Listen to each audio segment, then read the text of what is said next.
An balimaw, an ka bi don kibaru juye kalo tile 7 san 2022 a bɛna jujɔ ni kibaruya min ye duniya jamanaw ka fara ɲɔgɔn ka kuluba min bɛ n'an ko a ma ko Organisation des Nations Unies o ɲɛmɔgɔba n'o jɔyɔrɔ bɛ Antonio Guterres bolo bi n'a y'a sɔrɔ kulu wɛrɛ don o ɲɛmɔgɔ a bɛ fɔ o de ma ko président nka min ye Nations Unies ONU ɲɛmɔgɔba ale bɛ wele de ko secrétaire général kari tɛmɛnen aw bɛɛ lajɛlen b'a jɔna ka fɔ farafina tilebiyanfan jamanaw u ka ladalasigi min kɛra n'o tun bɛ tali kɛ jamana 3 kunkanko kibaruya kan. A fɔlɔ ye Mali ye, Burkina jamana fo ka se Laginɛ jamana ma. N'a ma ɲɛ ka fɔ fangaparon de kɛra nin jamana ninnu kɔnɔ, sɔrdasiw ye fanga tali min kɛ, kabini o fanga tali de kɛra farafina tilebiyanfan jamanaw tɔgɔla kulu min bɛ u ye maa kɛrɛnkɛrɛnnenw wuli k'u ci nin jamana marabolo ɲɛmɔgɔw ma, kɛrɛnkɛrɛnneyala furancɛ fanga ɲɛmɔgɔw, walasa fanga in a bɛ marala cogo min na o ka se ka kɛ jamanadenw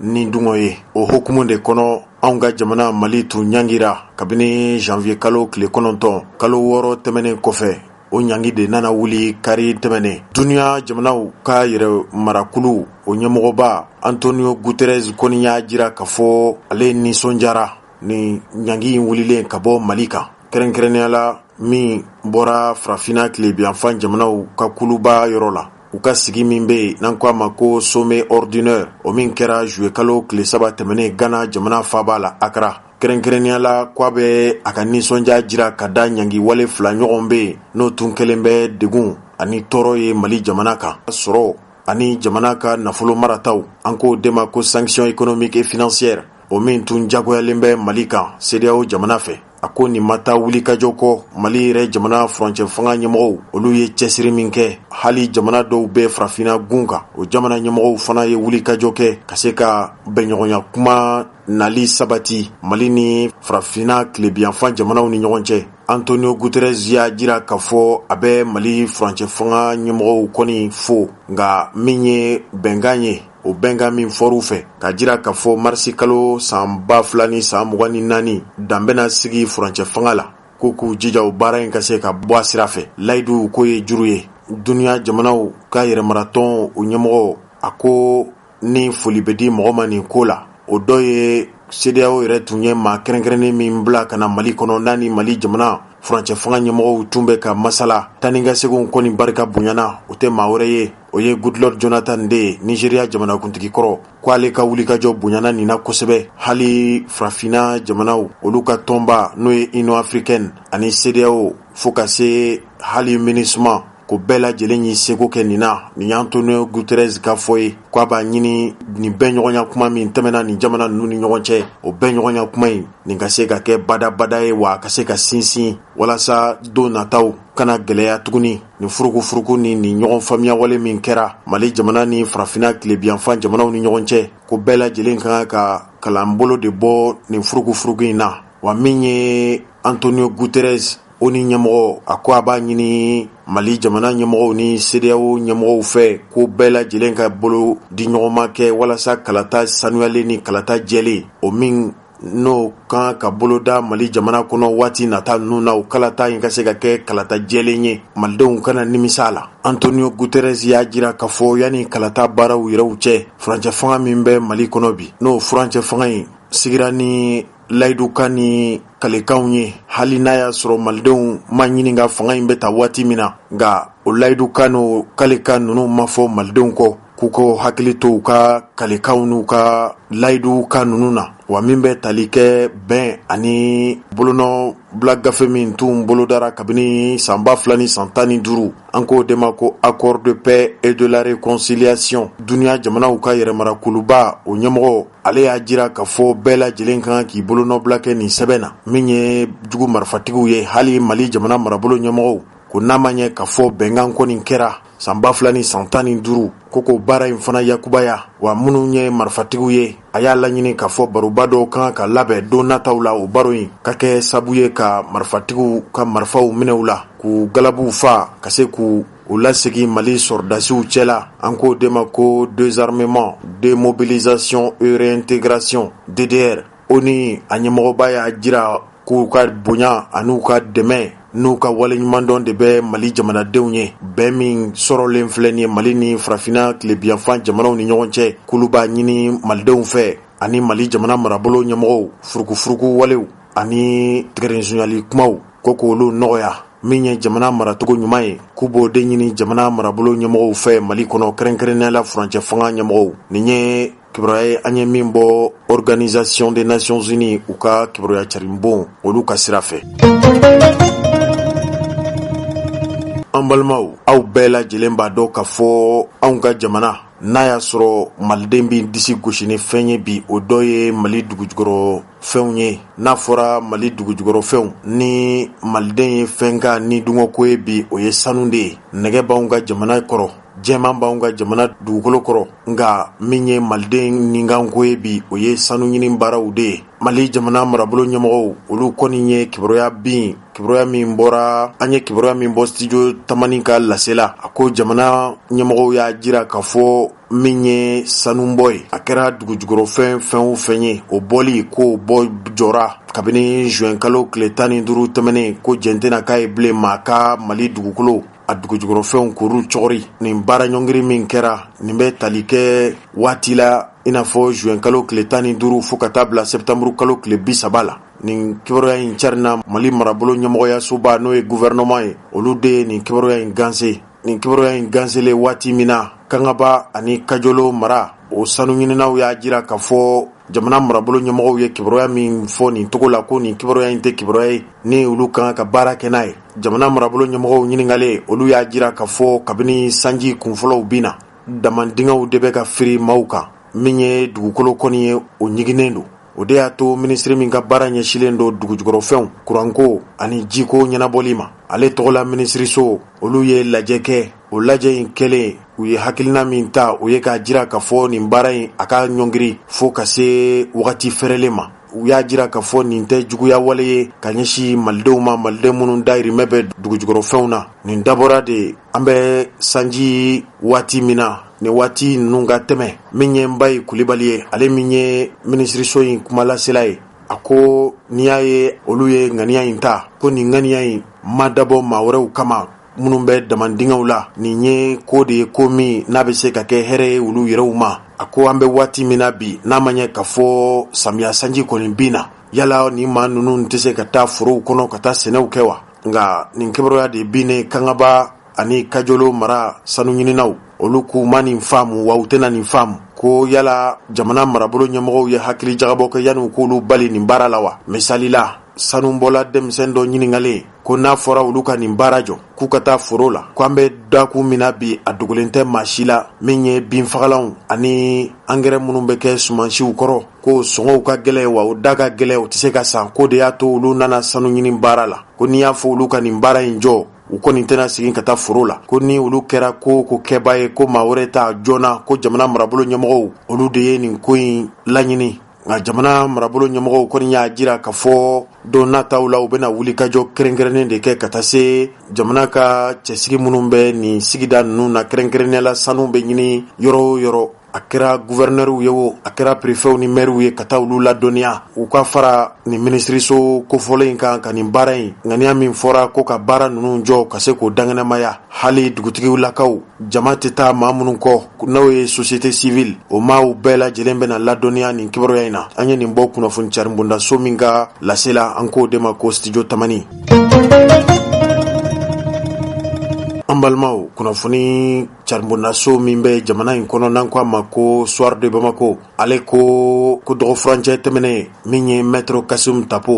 Tapo ye journaldonba de Mali kɔnɔ yan. Waati min na Elhaji Ibrahim Boubacar Keita tun bɛ fanga la, hali sɔrdasiw ye fanga min paro, Kasum Tapo tun y'o fanga marabolo ɲɛmɔgɔw ka jetura dɔ ye. Ko Kasum Tapo yɛrɛ jabala min bɛ Titibugu, ko ɲɔgɔn kunbɛba de kɛra ye. Kɛrɛnkɛrɛnnenya la kulu min welela ko Morema, n'o ye Kasum Tapo yɛrɛ ka kulu ye. Kunnafonidila y'a jira k'a fɔ maa de bɛ ɲininkali kɛ yala mun de bɛ ka labɛn Kasum Tapo n'a kanubaw n'a dɛmɛbaw a n'a jukɔrɔma tintinbaw fɛ. A ko nin kɛra Kasum Tapo yɛrɛ ka jabala la. Dɔw furancɛ tɛmɛnen ko fo maa min tun ka nin jama in ye, ko nin kɛra jamaba de ye. Wagati min na kunnafonidilaw taara ka taa sɛgɛsɛgɛli kɛ, ko a fɔra k'a fɔ kulu min bɛ Kasum Tapo yɛrɛ tɔgɔ la n'u k'a ma ko Morema ko kulu tɔndenw de don. Ninnu bɔra Bamako n'a dafɛdugu n'a maradugu bɛɛ lajɛlen na. Hali sɛgɛsɛgɛliw y'a jira k'a fɔ diinɛ ɲɛmaaw tun bɛ kɛnɛ kan. U ye ɲɔgɔn kunbɛn min kɛ, baro minnu sigira u fɛ ani kuma minnu fɔra ko wɛrɛ tun tɛ jamana yɛrɛ kunkanko kibaruyabaw. Jamana bɛ lahala min na o dogolen tɛ aw ni anw bɛɛ lajɛlen na. A bɛ fɔ kulu min ma ko Mouvement pour la refondation du Mali Morema, ale kɔni ye nin lajɛba in kɛ dɔgɔfurancɛ tɛmɛnen Kasum Tapo Jabala la. Titibugu kaw fɛ k'a kumaw jijɛnyana kosɛbɛ. A dɔ tun bɛ tali kɛ Morema yɛrɛ a bɛ se ka wulikajɔ kɛ cogo di Mali jamana politiki kɛnɛ kan.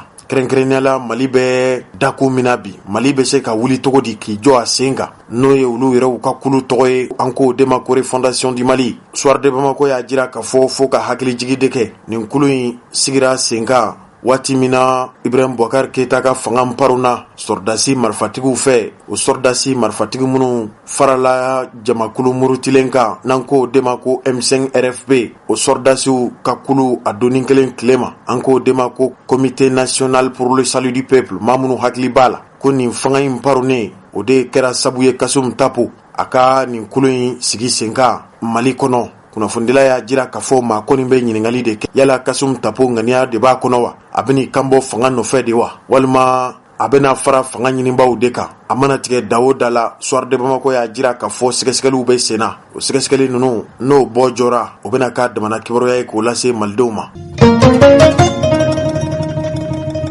An balimaw, a dogolen t'aw la k'a fɔ farafinna tilebiyanfan jamanaw tun ye ɲangi min ta ka Mali sɛgɛrɛ. A kɛra hali u ka nafolo bon jamanaw bɛ ɲɔgɔn sɔrɔ o daga min kunna n'an k'o ma ko UEMOA, ko ɲangi min wulila ka bɔ Mali ka kari tɛmɛnen CEDEAO ani UEMOA fɛ. Hali n'a y'a sɔrɔ ni ɲangi in tun ye ɲangi karabalen de ye ka bin Mali kan. Dɔw y'a jira k'a fɔ nin kɛra seyira wale de ye ka malidenw tɔɲɔ, ka malidenw tɔɔrɔ. Kunnafoni sɛbɛn b'an bolokɔrɔ bi dɔnkibaru kɛnɛ kan. Olu kumana nin ko in kan ko maa bɛ nin faamu cogo di. Mali ɲangira ɲangitogo la ɲangitogo min ma bɛn. Malidenw kɔni bɛ ɲininkali de k'u yɛrɛw la bi n'a y'a sɔrɔ Mali ma kɛ jamana wɛrɛ ka guanforo de ye. A mana tigɛ da o da la kunnafoni sɛbɛn Le Soft ale y'a jira k'a fɔ ɲangi in kɔni wulila, nka ko fo malidenw k'a dɔn k'a fɔ ɲangi in wulila ni wulikajɔ minnu ye a ma taa farafinna tilebiyanfan jamanaw olu ka cidenw ka magɛn kɔ. I n'a fɔ Goodluck Ebele Jonathan min tun ye u ka ciden ye. Anw yɛrɛw tun sera jamana ɲɛmɔgɔ min ma n'o ye Togo jamana ɲɛmɔgɔ ye, o de ye Faure Ezozimana Ɲasimbe. A fana ye wulikajɔ kɛ, a kumaw kɔni cayara kosɛbɛ. O de kɛra sabu ye bi malidenw kɔni nisɔndiyara nin kɛwale in na. Nka anw ka bi dɔnkibaru kɛnɛ kan maa welelen b'an bolo bi, i n'a fɔ an y'a da u tulo kan cogo min na sɔni sɔn. An bɛna to k'a wele hakilina min miiriya minnu b'a la jamana ko la, a kan'o d'an tulo kan, o tɛ maa wɛrɛ ye, o ye Isa Kawujim de ye. Aw hakili b'a la Isa Kawujim furancɛ fanga in bɛ jujɔn waati min na, min ye wasabulon wasadenw ye. Hali n'a y'a sɔrɔ wasadenw tɛ, jamana yɛrɛ a sariya sunba kɔlɔsili bon min n'o bɛ tali kɛ jamana gulomaba dɔ dangɛnɛmayali la, an k'o de ma ko cour constitutionnelle. Olu y'a jira k'a fɔ ninnu tɛ wasadenw ye, nka u kɔni bɛ wasadenw jɔyɔrɔ fa. O wasaden jɔyɔrɔ faba minnu bɛ Mali kɔnɔ, an k'olu ma ko Conseil national de la transition. O Conseil national de la transition de kɔnɔ ni ale yɛrɛ tun y'a ɲɛmɔgɔba naaninan ye Isa Kawujim. A bɛ i n'a fɔ nin ko in kɛra ngalonmayira ye waati min na Isa Kawujim tun bɔra ka jamana marabolo ɲɛmɔgɔ dɔw ka hakilinaw kerun. O kerunnin de senfɛ wɔyɔ nana bɔ a la. Wɔyɔ min bɔra a la o kɛra sabu ye ka Isa Kawujim yɛrɛ lase Bamako kasobonba la. A bɔlen o de la min ye furancɛ fanga ɲɛmɔgɔba ye Colonel Assimi Goïta ye ŋaniya ta ka Isa Kawujim bɔ nin wasaden nɔnabilaba ninnu cɛla. Kabini o de kɛra jamanaden dɔw y'a jira k'a fɔ yala Isa Kawujim na kuma wa, yala Isa Kawujim ni kuma ka kan walima ni kuma de man kan. O de senfɛ anw ka bi dɔnkibaru kɛnɛ kan y'a wele, an bɛna ɲininka jamana bɛ lahala min na, a kana fɔ an ye hakilina ni miiriya minnu b'a la. Isa Kawujim yɛrɛ bɛ anw fɛ yan, yala ɲangi in wulilen kɔfɛ kabini kari tɛmɛnen Isa Kawujim i y'a ye cogo di, i ka faamuya kɛra mun ye, ɲangi in wulili a bɛnna wa walima a ma bɛn de, i t'an bɔ filila wa, malidenw bɛ makɔnɔli la, e yɛrɛ hakilina n'i ka yeta ye mun de ye, kuma b'i bolo. An bɛ min fɔ o de ye jamana ko de don, jamana ye bɛɛ de ka ko ye, ni ala ye jamana kalifa a ka latigɛ kɔnɔ mɔgɔ minnu ye wagati min na an bɛɛ bɛ duwawu k'u ye k'u dɛmɛ ala k'a ɲɛ parce que jamana de don n'a ɲɛna a bɛ ɲɛ an bɛɛ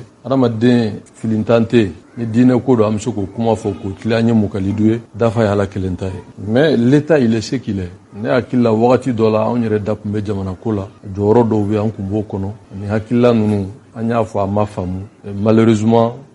an yɛrɛ kun tɛ ça nous a valu d'être destitués mis en prison et ça c'est derrière nous an nana k'an datugu k'an lajaba k'an bila kaso la k'an ye fasoden jugu ye ko hakilila min b'an na ko bɛ jamanadenw muruti ka kuma bɛn fɔ an ma mais ça c'est derrière nous parce que an bolo jamana ko don l'état il est ce qu'il est mais restons soudés pour l'essentiel ji bɔnna ka ban a tɛ se ka cɛ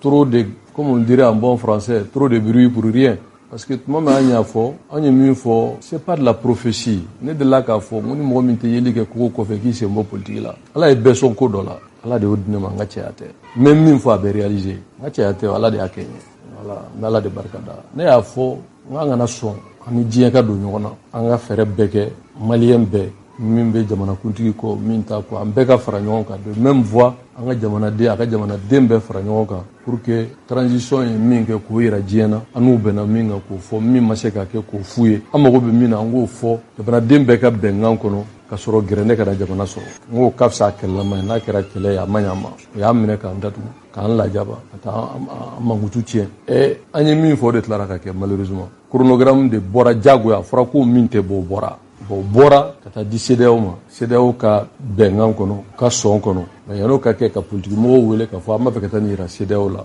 ka tila tugun k'a fɔ ko taa yira CEDEAO la CEDEAO sɔnna bon CEDEAO sɔnni min kɛra an bɛ CEDEAO de fo ka CEDEAO fo parce que CEDEAO vient de sauver la démocratie CEDEAO vient de montrer qu'elle n'est pas contre le peuple malien parce que mɔgɔw t'a fɛ ka min fɔ n'i y'o fɔ u y'o de kɛ yan ka propagande ni vidéo maniw ta ka mɔgɔw lajaba kalon kan parce que CEDEAO tɛ dɔwɛrɛ ye o CEDEAO ye communauté économique de ye fɔlɔ ko ka jamana minnu farala ɲɔgɔn kan k'u bɛ se ka sɔrɔ bosonni ka barika don u ni ɲɔgɔn cɛ et intégration sociale mais politique fanfɛla la CEDEAO ka texte dɔw bɛ yen nka b'o fana na mais CEDEAO ma bin anw kan o CEDEAO ma bin an kan o a b'anw ka jamana constitution kɔnɔ a y'o fɔ jamanadenw ye kɛ ko le coup d'état est un crime imprescriptible a bɛ Mali constitution de kɔnɔ CEDEAO ma sɛbɛn o comme aw t'o fɔ parce que voilà caman bɛ yen i bɛ vidéo kɛ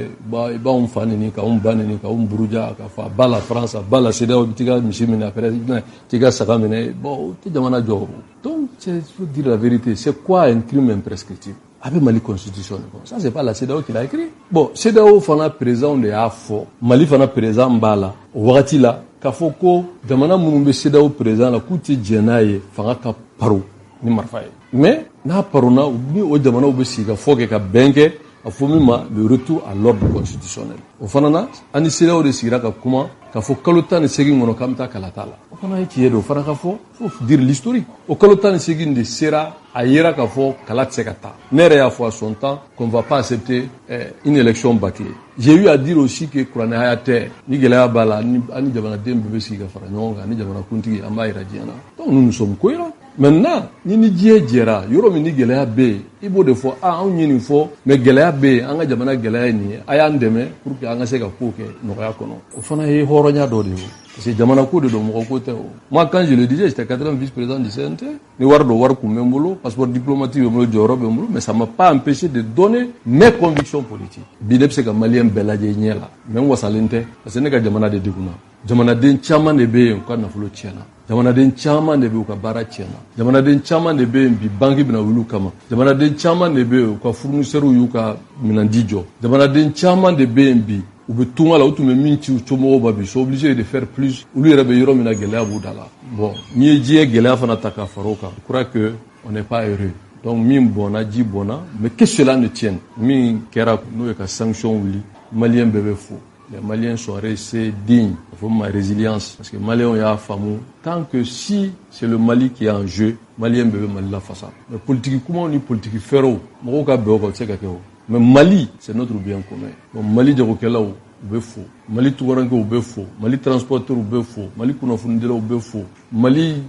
Oulomasri Taba ou Befo. Bref, Maliens peuvent faux. Parce que les Maliens sont restés dignes. Malgré ces sanctions, ils sont restés dignes. Ça, c'est le peuple malien, ça. Maintenant, il faut qu'on tire les leçons et aussi qu'on situe les responsabilités. Mais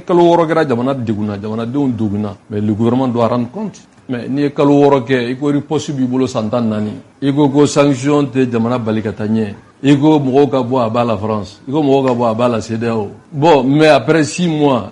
ni ko se féliciter que sanction là, mais kalo woro min kera, mais il faut rendre compte. Il faut revenir à la démocratie parce que c'est la démocratie qui est le baromètre. Ni kera bananga tate. Non. Dans un système démocratique, on rend des comptes. Une élection, ne veut qui gagne. Bon, comme il y a un méthode, il y a un avocat, il y a un avocat, même Marfa Fangad là. Donc, du coup, il faut que vraiment qu'on se met ensemble pour que Marfa Fangad ait un charia kono. Quand on a Kalatala, c'est dans son rôle. Et moi, je félicite la CEDEAO. La CEDEAO vient de sauver la démocratie malienne. Parce que la CEDEAO, tout le monde, nous avons besoin de nous. Mais il y a des gens parce qu'il y a des gens qui na fora domina ko il va faire gagner des cartes charia kono mimbe bola beto do CEDEAO est min fo ko aucun membre des autorités de transition pour ta kalatala ni CEDEAO te ni mo min tuya fo ya bidafra. Ah mais bien sûr, en tout cas na ya fo commande d'afra. C'est propagande ni jeu au rouge là. Ça a montré ses limites. Parce que, Nigo Sanduru, si le peuple est souverain, on s'en tient à 5 ans. Et puis, point barre. Moumouna ego nani. Et moumouna etara fort bara. Et c'est que n'a ya fi ego no, fort te sega Nigeria. Kuluka, médiateur et goudloti, ya clara ka segi ola. C'est rarement de ganat lega yere là, quoi. La politique, c'est le rapport de force. Non, politique, il y a rapport de force, rapport de force, il y a men au fier. Ma nyeshi anyuma nyeshi nyerama ne opérateur économique j'ai 10 milliards et d'État et besugla ne be menande ma ebse gané soso donc là bo femme quel ni ta femme au femme fait moi je suis un pays puissant économiquement militairement droit de veto beno Nations Unies ebse aboneta la fla ni to fana femme be sabana fi ni to femme be sabana fi sabana mi warjere beno bulu na folo be mulu messé nyero koro etisi yere koro ne be mi fa be gelea. La politique, c'est du rapport de force. Oui, il faut être réaliste et pragmatique. Ça me dit c'est-à-dire que Tiki de Bédiana ne au fort depuis Bité. Tiki de Bédiana, il y a beaucoup de quoi faire. Soit vous êtes avec les États-Unis et la France, l'Angleterre et leurs alliés, c'est-à-dire que les États-Unis et leurs alliés, que moi j'aime bien. Ou bien un petit bris ou rugine nous qu'on fait. Abana, ou bien un Chinois, c'est tout. Diane ne m'a pas de détail. Donc bébé dodo de quoi faire. C'est tout. Tu n'as pas, t'as arrêté là-haut. Parce que c'est eux qui dirigent le monde. Pourquoi? Parce que c'est le pays le plus puissant. Et bien tout donner de quoi. Donc il y a intérêt à le taille. C'est de bonnes guerres. Mais de là à dire que quoi il y a fin de famille tu sais qu'à qu'est. Quand là tout cas c'est qui quoi. Au taille qu'à qu'est. On y est moi la boîte à quoi à la CEDEAO, à la France. Ça nous a amené à quoi? CEDEAO n'avait jamais remis en cause le principe technique qu'il faut élection qui a balayé à terme. Est-ce qu'il y a dit un fan numéro quoi ça nani kalata ya emi transition est sans fla pour juste donner un chronogramme après 6 mois de sanctions. C'est-à-dire que quand il y a mis au décalage en forme, quand il y a mis sur la joue, tu as fait qu'à fangabla. Ne sera n'imbela, masé n'imbela. Tu as fait qu'à fangabla. Oh, politique farabéo. Bon, il y a mis faut que peuple de chronogramme. Moi, je te ramène à ce même peuple. Pourquoi le CNT fera nyongo? Mais le gouvernement, on m'a tani papier ko assisi de refondation de à déterminer et d'aller ma fossa ko assisi ko sandroit. Mais CNT commission de loi présent ma fo ko depuis le 3 décembre de ko chronogramme Tara Ulubarawa. Que les 6 qu'ils ont pris connaissance de ça alors que les assises ont commencé le 28-29 décembre. Donc ça veut dire que ce papier a été déposé bien avant les assises. C'est ça l'escroquerie politique en somme. Mais pourtant, il faut reconnaître non seulement on trompe la CEDEAO, mais on trompe nous-mêmes. Je sais comment ça fonctionne. Mais nous, tout ça, c'est derrière nous. Ce qui est d'actualité aujourd'hui, c'est comment maintenant aller à ces élections crédibles, transparentes et que les militaires rendent le pouvoir à des civils démocratiquement élus et qui retournent dans les casernes. Point barre. Comment on peut faire un putsch, un double putsch et ensuite garder le pouvoir. Parce que ni Aforako, c'est parachever la lutte du peuple. Mais la lutte du peuple, c'est quoi? Peuple Boramonga, on est mort là, peuple Tola. Pourtant, on nous a dit à son temps qu'on n'est pas le peuple. Mais ils sont venus, ils ont dit qu'ils parachèvent la lutte du peuple. Moi, j'ai cru ça de bonne foi et je n'ai rien regretté. La lutte du peuple, c'est quoi? On a dit là, bas la France, là, bas la CEDEAO, là.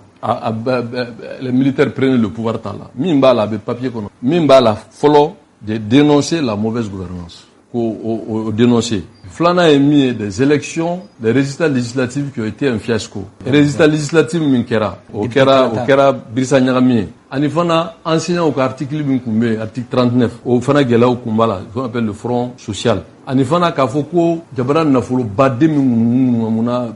fait la programmation militaire là. Gela de Kumbe, on a dit que Ibeka, bien qu'il a été élu, vraiment ni Jamana Touran ni Tchouaïna, le pays va disparaître. Donc on lui a demandé de démissionner, ce qui est démocratique et républicain. C'était conforme. Maintenant, ils disent qu'ils parachèvent la lutte. Ça, quand vous dites que vous parachèvez la lutte du peuple, les propos existent. Et moi, j'ai dit, je suis de bonne foi, je l'ai cru, que vraiment c'est normal. Puisque eux, c'est des jeunes militaires, c'est des patriotes, ils n'ont pas de casseroles. Donc vraiment, ils pouvaient mettre tout le monde d'accord pour faire des réformes nécessaires et aller à des élections et plus jamais qu'il y ait des coups de force, plus jamais qu'il y ait des coups d'État et plus jamais que des politiciens véreux ne s'accaparent de la gestion du pays. Ça, nous avons soutenu, nous n'avons rien regretté. Mais aujourd'hui, qu'est-ce qu'on voit après 2 ans? Regardez tout ce qui se passe. Nous ne querons pas scandale magala. Recrutement tel, concours tel, fouille tel. Et on tourne même les simples joueurs au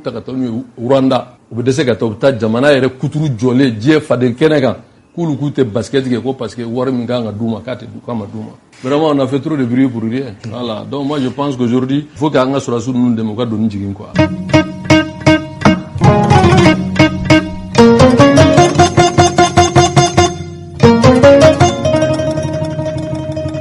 Ambalmao sibiye dugumi nani Bamako jenyana madala kafo abe kilo biduru kola sago do ya jira kafo sibini Bamako che kwa be komi worona fere nga aunga segesegelu ananga doni mbora nae kafo sibiye yoro mi ni jamana dofo ani ali segesegeli keba munumbe nanzarala n'olu nana Mali kɔnɔ a dɔ la sibi ye dunanjigi duguba de ye sibi yɛrɛ ni ko i bɛ Mali ka dɔfɔ ni Mali ka tabiyaw lajɛ bi sibi ye o danginamaya duguba ye sibikaw u tun ye ɲɔgɔn kunbɛba de labɛn u yɛrɛw tɔgɔla kɛnɛyaso min bɛ sibi n'an ko a ma ko centre de référence de sibi nin kɛra ka bɛn ntɛnɛn don ma o kɛnɛyaso kofɔlen in na maa dɔ bɛ yen sibikaw yɛrɛw y'a jira k'a fɔ olu den don a tun ye wulikajɔw kɛ kabini bi tɛ u ko dema ko Musa Kamara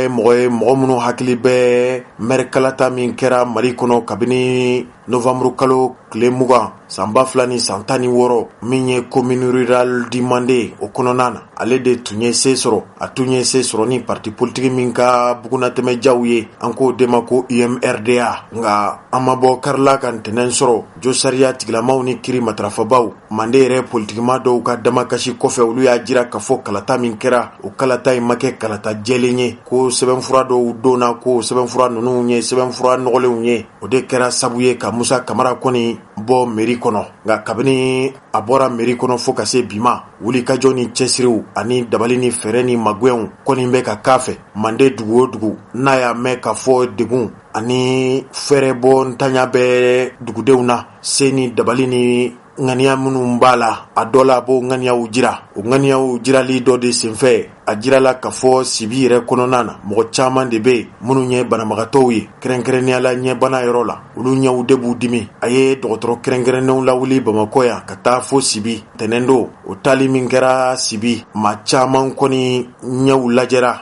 sibikaw yɛrɛw ɲiningale u y'a jira k'a fɔ nin tɛ balinako ye ko maa min ye nin wale in kɛ n'o ye Musa Kamara ye a y'a kɛ dugu caman na min tɛ sibi dɔrɔn ye nin kɛnɛ kan sibi n'a dafɛ maraduguw bɛɛ lajɛlen tun bɛ yen sibi dugutigilakaw baro in kɔni daminɛra ni olu ye u ye ɲɛfɔli min kɛ u y'a jira k'a fɔ olu wasalen don ni Musa Kamara ye n'a y'a sɔrɔ maa kan ka suganti politiki kɛnɛ kan n'a y'a sɔrɔ kuma min bɛ fɔ politikimaw la k'u bɛ magwɛn ni dɛmɛw don malidenw ma kabini u sigiyɔrɔw la o dɛmɛ ni magwɛnw o don waati tɛ kalata waati ye nin kɔni kɛra sibi dugutigilakaw ka kuma ye min ye maa banalenw yɛrɛw fana ye dantigɛli kɛ nka malidenw a mana tigɛ da o da la anw kɔni ye seereyaw sɔrɔ kɛnɛ kan o seereya ninnu an y'a daminɛ ni dugutigilakaw ye olu ye dantigɛli kɛ yala sibikaw hakilina ye mun de ye an ka fara ɲɔgɔn kan an k'o lamɛn o seereya dɔw filɛ. Ne Adama Kamara de Sibiya. Sibi dugutigi Adama Kamara. Fi ne fa o dugutigi mais o kɔrɔ o tɛ se ka taga yɔrɔ o Lahaji Sina Kamara de. O ne fa ye mais a tɛ se ka taga yɔrɔ la. Ne de bɛ dugu koɲa bɛɛ de bɛ ne bolo. O bɛ san joli bɔ? A bɛ san 100 ani san 3 bɔ. Ala ka si d'a ma. Ami. Ala ka si d'a ma. Ami. Ba. Hakilina min bɛnna nin bɛnni ma a diyalen ye. Puisque Musa a baara min kɛ nin diyalen dugumɔgɔ bɛɛ ye. N'i ye jate minɛ ka bɔ yan fɔlɔ ka taa Bamakɔ o tɛ ne ka sage passé fɔlɔ o baara ye dɛ. I yɛrɛ bɛ se ka dɔgɔtɔrɔso sɔrɔ lo min na Bamakɔ gɛlɛya b'a kɔnɔ. Mais n'a nana ka na ni ɲɔgɔn kɛ an ye a bɛnna ma a diyara an ye. Ni fasoden bɛɛ ye ni ɲɔgɔn k'i ka dugu ye an tɛ tɔɔrɔ. A ye baara min kɛ nin a ye sibika yira. Ka fɔ ne yɛrɛ Sibika de. Ale Musa min yɛrɛ nin a fa kɔrɔkɛ o kɛlen Sibi dugutigi ye n'o Layi Tumani ye. O kɛra Sibi dugutigi Musa fa kɔrɔkɛ ko Layi Tumani o kɛra Sibi dugutigi ye. A fɔ Musa ye Sibika de kɛ. Sibika don Musa Sibika yɛrɛ don. Sibi quartier la a b'a fɔ ka quartier ma ko Kaka la mais ye sigida min an b'a fɔ ko Senda la. Musa baara ɲuman ba kɛ. Ay min yɛrɛ nalen ay min y'a dɛmɛ ka na nin baara kɛ dugu ye a bɛnni dugu ma a diyara dugu ye. I bɛ yɔrɔ ba tan ni dɔ kɛ ni ɲɔgɔn tɛ kɛlɛ ye. A ye hɛrɛ min sama ka se Sibi ma a diyara Sibika den bɛɛ lajɛlen ye. An bɛ Ala deli ayi ma nana cogo min dɔ ayi man ka sage ten komi ma i natɔ sɔrɔ o kana tagatɔ sɔrɔ a bɛnna ma a diyara n ye. Musa baara kɛ dɛ a ye baara kɛ a diyara n ye. Bɛɛ tɛ komi bɛɛ adamaden dɔ ye dɔ mago bɛ jamana la dɔ mago bɛ dugu la mais i bɛ taa mɔgɔ sɔrɔ Musa mago bɛ yan cogo min n'o mago ma kɛ yan hali n'a y'a tɛ se ka ɲɛ. Musa an ka baara caman baara mɔgɔ caman b'an dɛmɛ an ka dɔgɔtɔrɔso ko nin mɔgɔ caman b'an dɛmɛ ekɔliso ko mɔgɔ caman b'an dɛmɛ i ko Musa ninnu bɛ Bamakɔ cogo min na mɔgɔ caman b'an dɛmɛ Sibikaden caman b'an dɛmɛ an kɔni baara nin diyara an ye a bɛnna an ma. Dugutigi an bɛna baro in kuncɛ nka yanni an ka baro in kuncɛ ne b'a fɛ ka a dɔn n'a y'a sɔrɔ kuma bɛ yɛrɛ bolo k'a lase Mali jamana ɲɛmɔgɔw ma ani jamana faamaw ma ka d'a kan aw tɛ lasɔrɔ kuma bɛɛ ka fɔ ka bɔ Bamakɔ ka na fo dugutigi ka bulon na ka na ɲininka bi kɔni an bɛ hɛrɛ kɛnɛ kan ne ko ci kɛrɛnkɛrɛnnen b'e bolo ne min ɲininka min na i bɛ se ka min fɔ malidenw ye ka d'a kan maliyɛnw bi k'i lamɛn bi ka caya dɛ. Min bɛ ne fɛ maliden bɛɛ k'i lɔ a lɔyɔrɔ Mali ɲɛmɔgɔ ye a k'i lɔ i lɔyɔrɔ puisque ne min lɔ i lɔyɔrɔ fantan ni sɛgɛlen don a k'i lɔ i lɔyɔrɔ ne y'i lɔ i lɔyɔrɔ o ka don an bɛ bolomalan de faama in ma mais Ala barika rɔ an bɛ dugu ko faama ye a ka se ka lakanda sabati gɛlɛya min b'an kan a ko gɛlɛya don i b'an kan gɛlɛya b'an kan dɔɔni gɛlɛya b'an kan dɛ. O ye gɛlɛya jumɛn ye? O gɛlɛya min ye Sɛnɛkɛ minɛnko ni fɛnw o gɛlɛya b'an kan. O tuma aw ma fɛn sɔrɔ tracteur la? An ma foyi sɔrɔ an y'a ɲini ka dɛsɛ ka tila ka pompe kɔlɔn ɲini ka dɛsɛ an m'a sɔrɔ n'o tɛ o fɔra an ye a ye dɔ di o ma a ka ca mais nin bɛ sɛnɛkɛ minɛn sɔrɔ an b'a ɲini ɲɛmɔgɔ fɛ président fɛ a ka sɛnɛkɛ minɛn dɔ d'an ma n'o sɛnɛkɛ mansin de n'an ye sɛnɛkɛ mansin sɔrɔ ani pompe ninnu pompe min bɛ ji sɔgɔ an bɛ se ka nakɔ dilan k'an yɛrɛ dɛmɛ o la ani fourage n'an jiko bɛɛ yan denmisɛnnin caman b'a rɔ n'an ye ji sɔrɔ sisan denmisɛnnin caman b'a rɔ b'a wuli ka taa tɔgɔma yɔrɔ n'an ye forage sɔrɔ sisan mɔgɔ caman bɛ se ka i dabɔ ɲini forage o la i bɛ min ni ji t'a la an kɔni b'a min ɲini ɲɛmɔgɔ fɛ a ye k'an dɛmɛ forage mansin Sɛnɛkɛ mansin an mako de b'o la dugu mako b'o la jamana mako b'o la ka bɔ woyoyankɔ la fo de ni lajɛlen dan foyi ma k'an ye fɔlɔ a k'i ja ka dɛmɛ nin ye dɛmɛ dɔ de nin ye dɛmɛba de mais gouvernement ma dɛmɛ k'an ye fɔlɔ dɛ a ma dɛmɛ k'an ye. Gouvernement ka dɛmɛ tɛ Sibi yan? A ka dɛmɛ tɛ yan an b'a la dɛrɛ i ka dɛmɛ k'an ye baarakɛ minɛn adama n'i y'an dɛmɛ baarakɛ minɛn na o dɛmɛba ye. An balimaw nin tun ye Sibi dugutigi tɛmɛnen kɔfɛ min ye Sibikaw yɛrɛw ka mairie ɲɛmɔgɔya bɛ mɔgɔ min bolo bi n'o ye Sibi maireba ye a fana ye dantigɛli kɛ waleɲuman dɔn dantigɛliw jigisigi dantigɛliw hali Sibi yɛrɛ a dugudenw haminanko o tɛ taa magwɛ ni dabali ni fɛɛrɛ minnu kɔ olu tɛ taa wulikajɔ minnu kɔ o kumaw bɔra da Sibikaw ka maire ye min fɔ o filɛ nin ye. Aw bɛɛ lajɛlen sɔgɔma an si ka kayira Ala ka tile tɔ kayira d'an ma Ala ka sini kɛ n'a di Ala ka garijɛgɛw foni Ala ka sababu ɲumanw k'an ye. An bɛ Sibi dɔgɔtɔrɔso kɔnɔ sɔgɔmada in na hɛrɛ kɛnɛ de don parce que a bɛ fɔ ten maninkakan na ni tabaga ye i bɛ fɛgɛya nin waati in na an ye an jɛɲɔgɔnw sɔrɔ jɛɲɔgɔn minnu nalen don sɔgɔmada in na k'u bɛna ɲɛ lajɛli kɛ donc ne hakili la mɔgɔninfinya la filɛli ye fɛnba ye mɔgɔ min ko k'a b'i dɛmɛ o gɛlɛya la hakili la olu ni foli ka kan donc an bɛ foli de jɔn fɔlɔ ma o ye maa min kɛra sababu ye ka nin baɲumankɛtɔn nin ɲɛsin Sibi commune na sɔgɔmada in na pour que ka se ka na nin baara in kɛ an fɛ yan an b'olu fo k'u barikada kɛrɛnkɛrɛnnenya la an baarakɛɲɔgɔn ani an yɛrɛ teri an'an dɔgɔnin an'an den n'o ye Musa Kamara ye. Hakili la ko kɔkɔ bɛ nala dɔ sayi de don. Je pense que a initiative bɔlen mɔgɔ mun na u ni foli ka kan u ni tantoli ka kan. Donc vraiment an b'a ɲini Ala fɛ baara in a bɛ daminɛ hɛrɛ la cogo min na vraiment Ala ka kuncɛ hɛrɛ la o cogo kelen na. Ka ɲini dugudenw ni kominidenw bɛɛ lajɛlen fɛ mɔgɔ n'i ye kunnafoni sɔrɔ mɔgɔ tɛ se ka ko bɛɛ kɛ mɔgɔ ye mais ka mɔgɔ sɔrɔ mun bɛna i ka bana lajɛ ka sugu dɔn hali n'a sɔrɔ a tɛ fura d'i ma n'a i ka bana sugu dɔnna ka tila ka ordonnance d'i ma hakili la o ye belebeleba kɛlenya la parce que bɛɛ b'a kalama nin baara in kɛyɔrɔ tɛ yan ye parce que a cogoya tɛ yan donc o bɛna ka na kɛ anw fɛ yan de n'o tɛ pour que i ka nin kɛ bɛɛ b'a dɔn a bɛ kɛ yɔrɔ minnu na Bamakɔ fɛɛrɛ minnu b'a la musaka ka ca donc ni mɔgɔ y'an sɔrɔ k'o dɔnni ta k'o ban kun olu ni foli ka kan olu ni tanuli ka kan donc vraiment an bɛ bɛɛ lajɛlen fo maa sen donna nin kɔrɔfɔ in na nin baara in na pour que nin ka sabati an bolo sɔgɔmada in na Sibi CESCOM na yan vraiment an b'u bɛɛ lajɛlen fo k'o barikada n bɛ Sibi dugutigilankaw fo u bɛɛ bɛ kɛnɛ kan musow bɛ kɛnɛ kan ASACO membre bɛɛ lajɛlen bi yan ani le personnel du CESCOM vraiment parce que nin bɛɛ lajɛlen mana fara ɲɔgɔn kan baara in bɛ se ka ɲɛ de donc an bɛ nabaga ni sigibaga bɛɛ lajɛlen fo baara in Ala ka kɛ baara sewale ye Ala ka nafala bɔ la sa hakɛto bɔ ka sala Muhamɛd. An balimaw nin de kɔfɛ min ye Musa Kamara yɛrɛ ye a fana ye dantigɛli kɛ ka ɲɛfɔli kɛ hakilina ni miiriya minnu kɛra sabu ye n'a ye nin wulikajɔ in kɛ ka dɛmɛ lase Sibi banabagatɔw ma kɛrɛnkɛrɛnnenya la minnu bɛ yen n'o ye ɲɛbana tigilamaw ye. An ka fara ɲɔgɔn kan an ka Musa Kamara yɛrɛ lamɛn bɛn kuma don kibaru kɛnɛ kan. Bon n b'aw fo fɔlɔ aw minnu ye prɛti mɔgɔw ye nin kɛnɛ in kan an bɛ ɲɛlajɛ kɛnɛ de kan komi ɲɛlajɛ in an y'a daminɛ yɔrɔ caman na a mɛnna vraiment on a initié an kana kɛ faso kɔnɔ n'o ye Sibi ye o de ye bi ta sababula ye donc an kɔni nana pour aider les gens mɔgɔw bɛ se k'u ɲɛ lajɛ cogo min na ni opération bɔra mɔgɔw ka ɲɛw ka taa opérer mais objectif yɛrɛ ye denmisɛnninw de parce que ba y'a fɔ ka kuma kɔnɔ arrivé à 75 ans 80 ans an hakili la e ye caman kɛ mais denmisɛnninw minnu ye sini ɲɛtigiw ye olu de ye priorité yɛrɛ donc ni mɔgɔw bɛ se k'a faamuya ka na ni denmisɛnninw ye kosɛbɛ o de ka gɛlɛn a ɲɛ fura dɔw bɛ a tɛ tɛmɛ 300 kan mais bana tɛ dɔn fɔ bana kɔrɔbalen donc a y'a fɔ cogo min na bana kunbɛn ka fisa ni bana furakɛ ye donc n'a taara ɲɛfɛ a furakɛli ka gɛlɛn alors que n'a bɛ daminɛ na 350 fura bɛ sa a bɛ k'a la a bɛ jɔ donc ni denmisɛnninw kɔni sera ka na ka caya o yɛrɛ de ka ɲi kosɛbɛ parce que très généralement mɔgɔkɔrɔbaw bɛ na u bɛ na denmisɛnninw kɔ so alors que objectif yɛrɛ denmisɛnninw de pour que an ka siniɲɛsigiw kana kɛ problème ye an bolo voilà an kɔni an bɛ foli kɛ jama bɔra an bɛ bɛɛ lajɛlen fo Ala k'a kɛ hɛrɛ ye Ala ka nin kɛ belebele ɲɛbila ye sɔli ala rasul merci.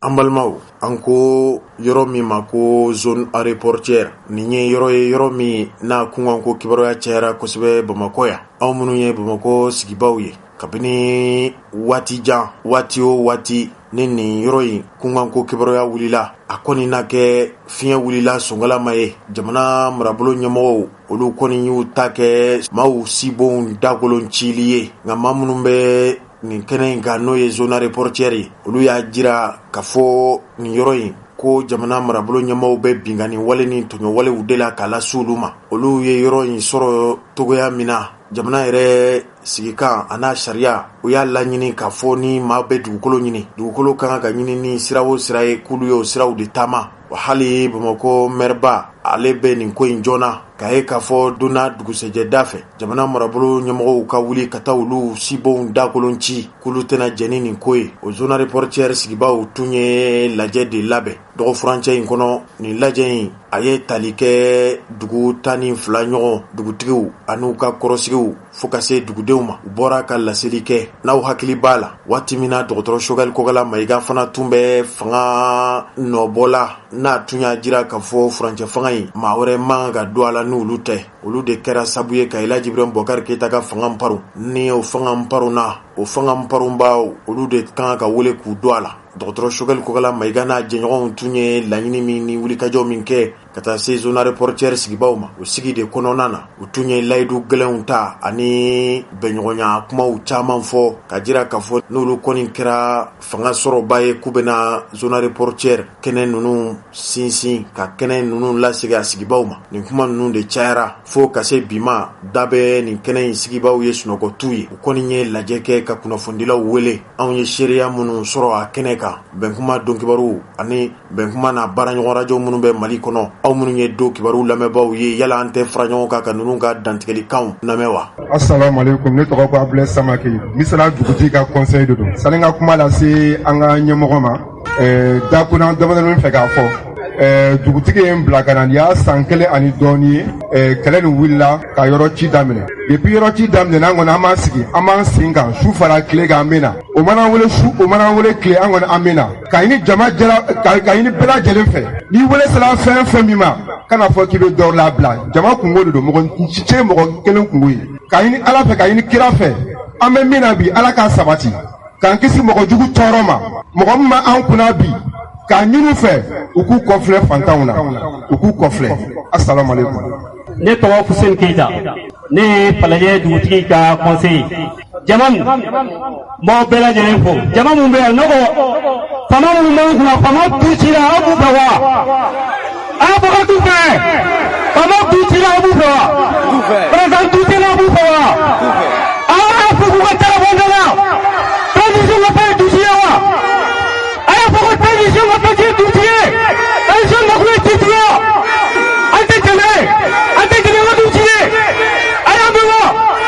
Voilà. Merci beaucoup. Assalamu alaikum. Aw jama fɛn fila yan an ka foli b'aw bɛɛ ɲɛ. Ne bɛ mun fɔ fanga foyi tɛ maa si la ni Ala kelen tɛ. Fanga bɛ Ala kelen dɔrɔn de la. Mali sigilen ni sisan cɛ faama joli fɔra kɔ u bɛ u ta kɛ u tɛmɛna. Bon ninnu fana b'u ta kɛ u bɛ tɛmɛ. N'u nana k'an ka sigi kɛ an bɛ sigi kɛ n'u nana k'an ka sigi kɛ an b'u ja cogo wa? An y'a kɛ ten. O ne b'a foli k'a ye. Jama filɛna an wula ne ye Sirakɔrɔ dugutigi ka conseiller Ablaye Traoré ka bɔ Sirakɔrɔ Nketana. N bɛna min fɔ jama ye yɔrɔ ci a tɛ jamana jɔ yɔrɔ ci a tɛ jamana si jɔ donc a bɛ fɔ ɲɛmɔgɔw ye u ka sabali yɔrɔ ci ni anw bɔra yen bi ta ko n'u bɛ kuma u bɛna taama maninfin su ka yan parce que anw ye jamanadenw de ye si ma fɛn si ye min bɛ kɛlɛ. Donc ne kuma di tɔɲɔgɔn yɛrɛ sɛ le ko. Salamu alaikum. Ne Seydou Kulubali ye n ye Sirakɔrɔ dugutigi ka conseiller. Mɔgɔ mɔgɔ y'i sensɛn an ka foli bɛ se aw bɛɛ lajɛlen ma Sirakɔrɔ dugutigi tɔgɔ la. N bɛ n wasa don an ka kuma lasela la n'o ye Musa Jawara ye Falajɛ dugutigi ka conseiller. Assalamu alaikum. An tilenna hɛrɛ la Ala k'an si hɛrɛ la. N'i ye danaya dalen mɔgɔ kan o ye bonya de ye. An bɛ minnu ka kuma la sisan n'o ye ducilaw ye u tɛ mɔgɔ bonya. Kɛrɛnkɛrɛnnenya la transition. Ne tɛ kuma munumunu dɛ ne tɛ kuma munumunu bi m'u bila an nɛgɛnni na n'an wulila kuma o kuma u b'a fɔ k'an ka sabali an bɛ sirifukɛ fo fɔlɔ n'o ye Serifu Madani ye an sera ale ma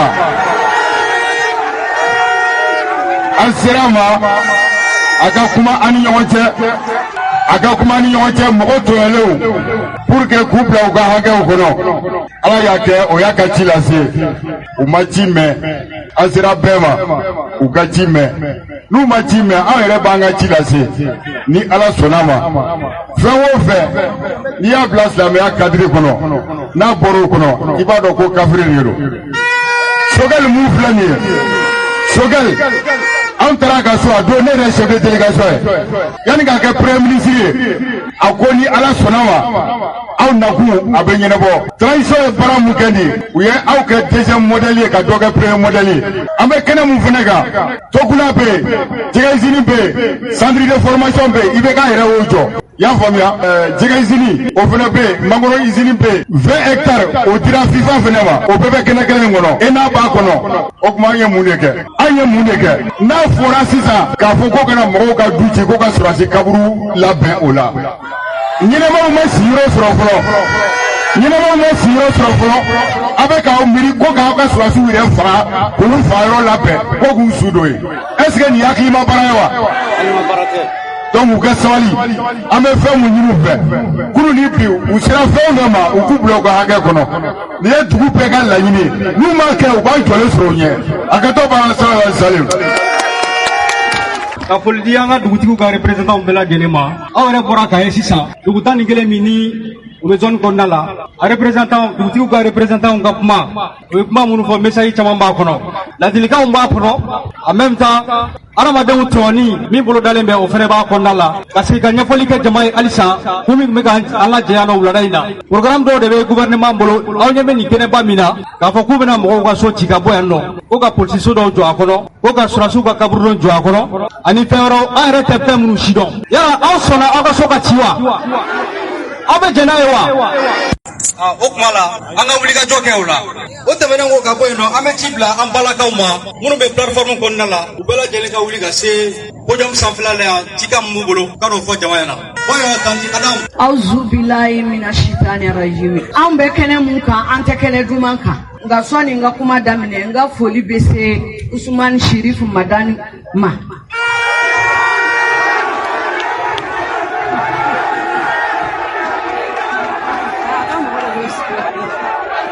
U nana don min na ka na anw sɔrɔ an ka so kɔnɔ an n'an cɛw n'an denw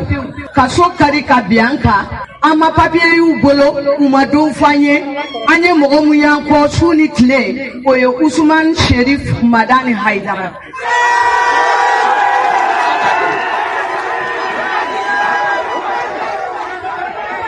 N'an wulila su an bɛ don a kan minuit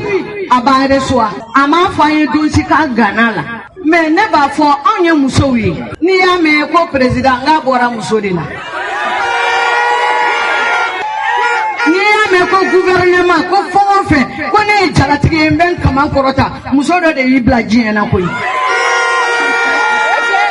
o tuma na ne hakili la muso kan ka ni respect muso kan ka bonya a ka kan ka fɔ de komi musow bɛ yen a b'a to musow kama ni mun b'o dɔn donc o ye kafiri de ye. U nana an ka so ci a don n bɛ kuma an bɛ so kɔnɔ ne yɛrɛ bi so kɔnɔ ne ni falajɛ dugutigi u nana machine don so la k'an ka bɔ an ko an tɛ bɔ u ko n'u ma bɔ sisan k'u b'a ci u ye taratani kɛ fɛn na ka na a don an jukɔrɔ an bolila ne bɔra ka bin o tuma na olu ko ko justice an bɛɛ dalen don Mali justice la o tuma na justice ko ye nkalon ye wa o tuma na papiye t'olu bolo ka na yira an na k'a fɔ an ye an ye bɔ nin don ye an bɛna so ci wa anw b'a dɔn dugukolo ye gouvernement ta ye mais a ma k'a kɛcogo la dɛ u ye so ci an b'o mana an b'o tugutugu la tuma min na so kelen ye mun kɛ a y'a ka vidéo mani n'u tilala u bɛ fa ni ba neni u ka neni fa b'u fɛ ba b'u fɛ sabu ale ka fanga ye vidéo maniw de ye o tuma na a nana u nana an nɔfɛ k'an ka taa ka so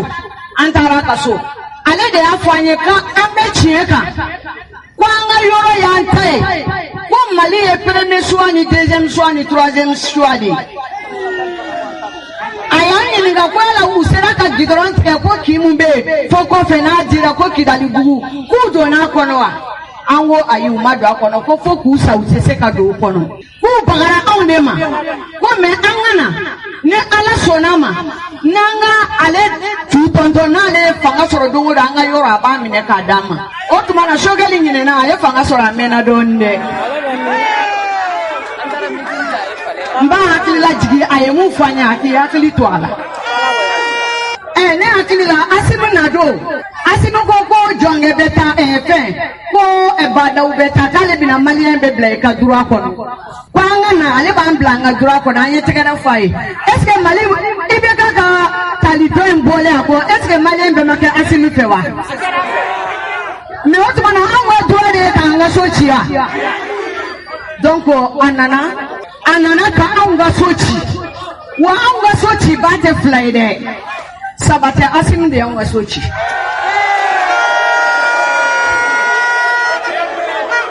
an b'o kɔnɔna la minisiri kura mun na bɛ Kamena n ye Kamena ye télé la o don ko an ka papiyew ye faux ye ko papiye faux de b'an bolo ale ka du papiye jumɛn b'a la jɔnkɛ y'an ka du ci papiye jumɛn b'a la jɔnkɛ somɔgɔw bɛ Darusalama a faso bɛ yen u ka t'o papiye minɛ k'a lajɛ ne hakili la mairie de district de sigi sigilen don o papier la o papier kelen de b'anw bolo an ka permis bɔlen don an bolo n'ale ta ye foyi o kuma anw fana ta ye foyi ne ta tɛ foyi an ta tɛ foyi wa an bɛ mun ɲini fɛ à partir d'aujourd'hui an kana fɔ mɛn a da la n'an ye fɔ mɛn a da la an bɛ taa a yɛrɛ ka so ci puisque a yɛrɛ ka so ye foyi.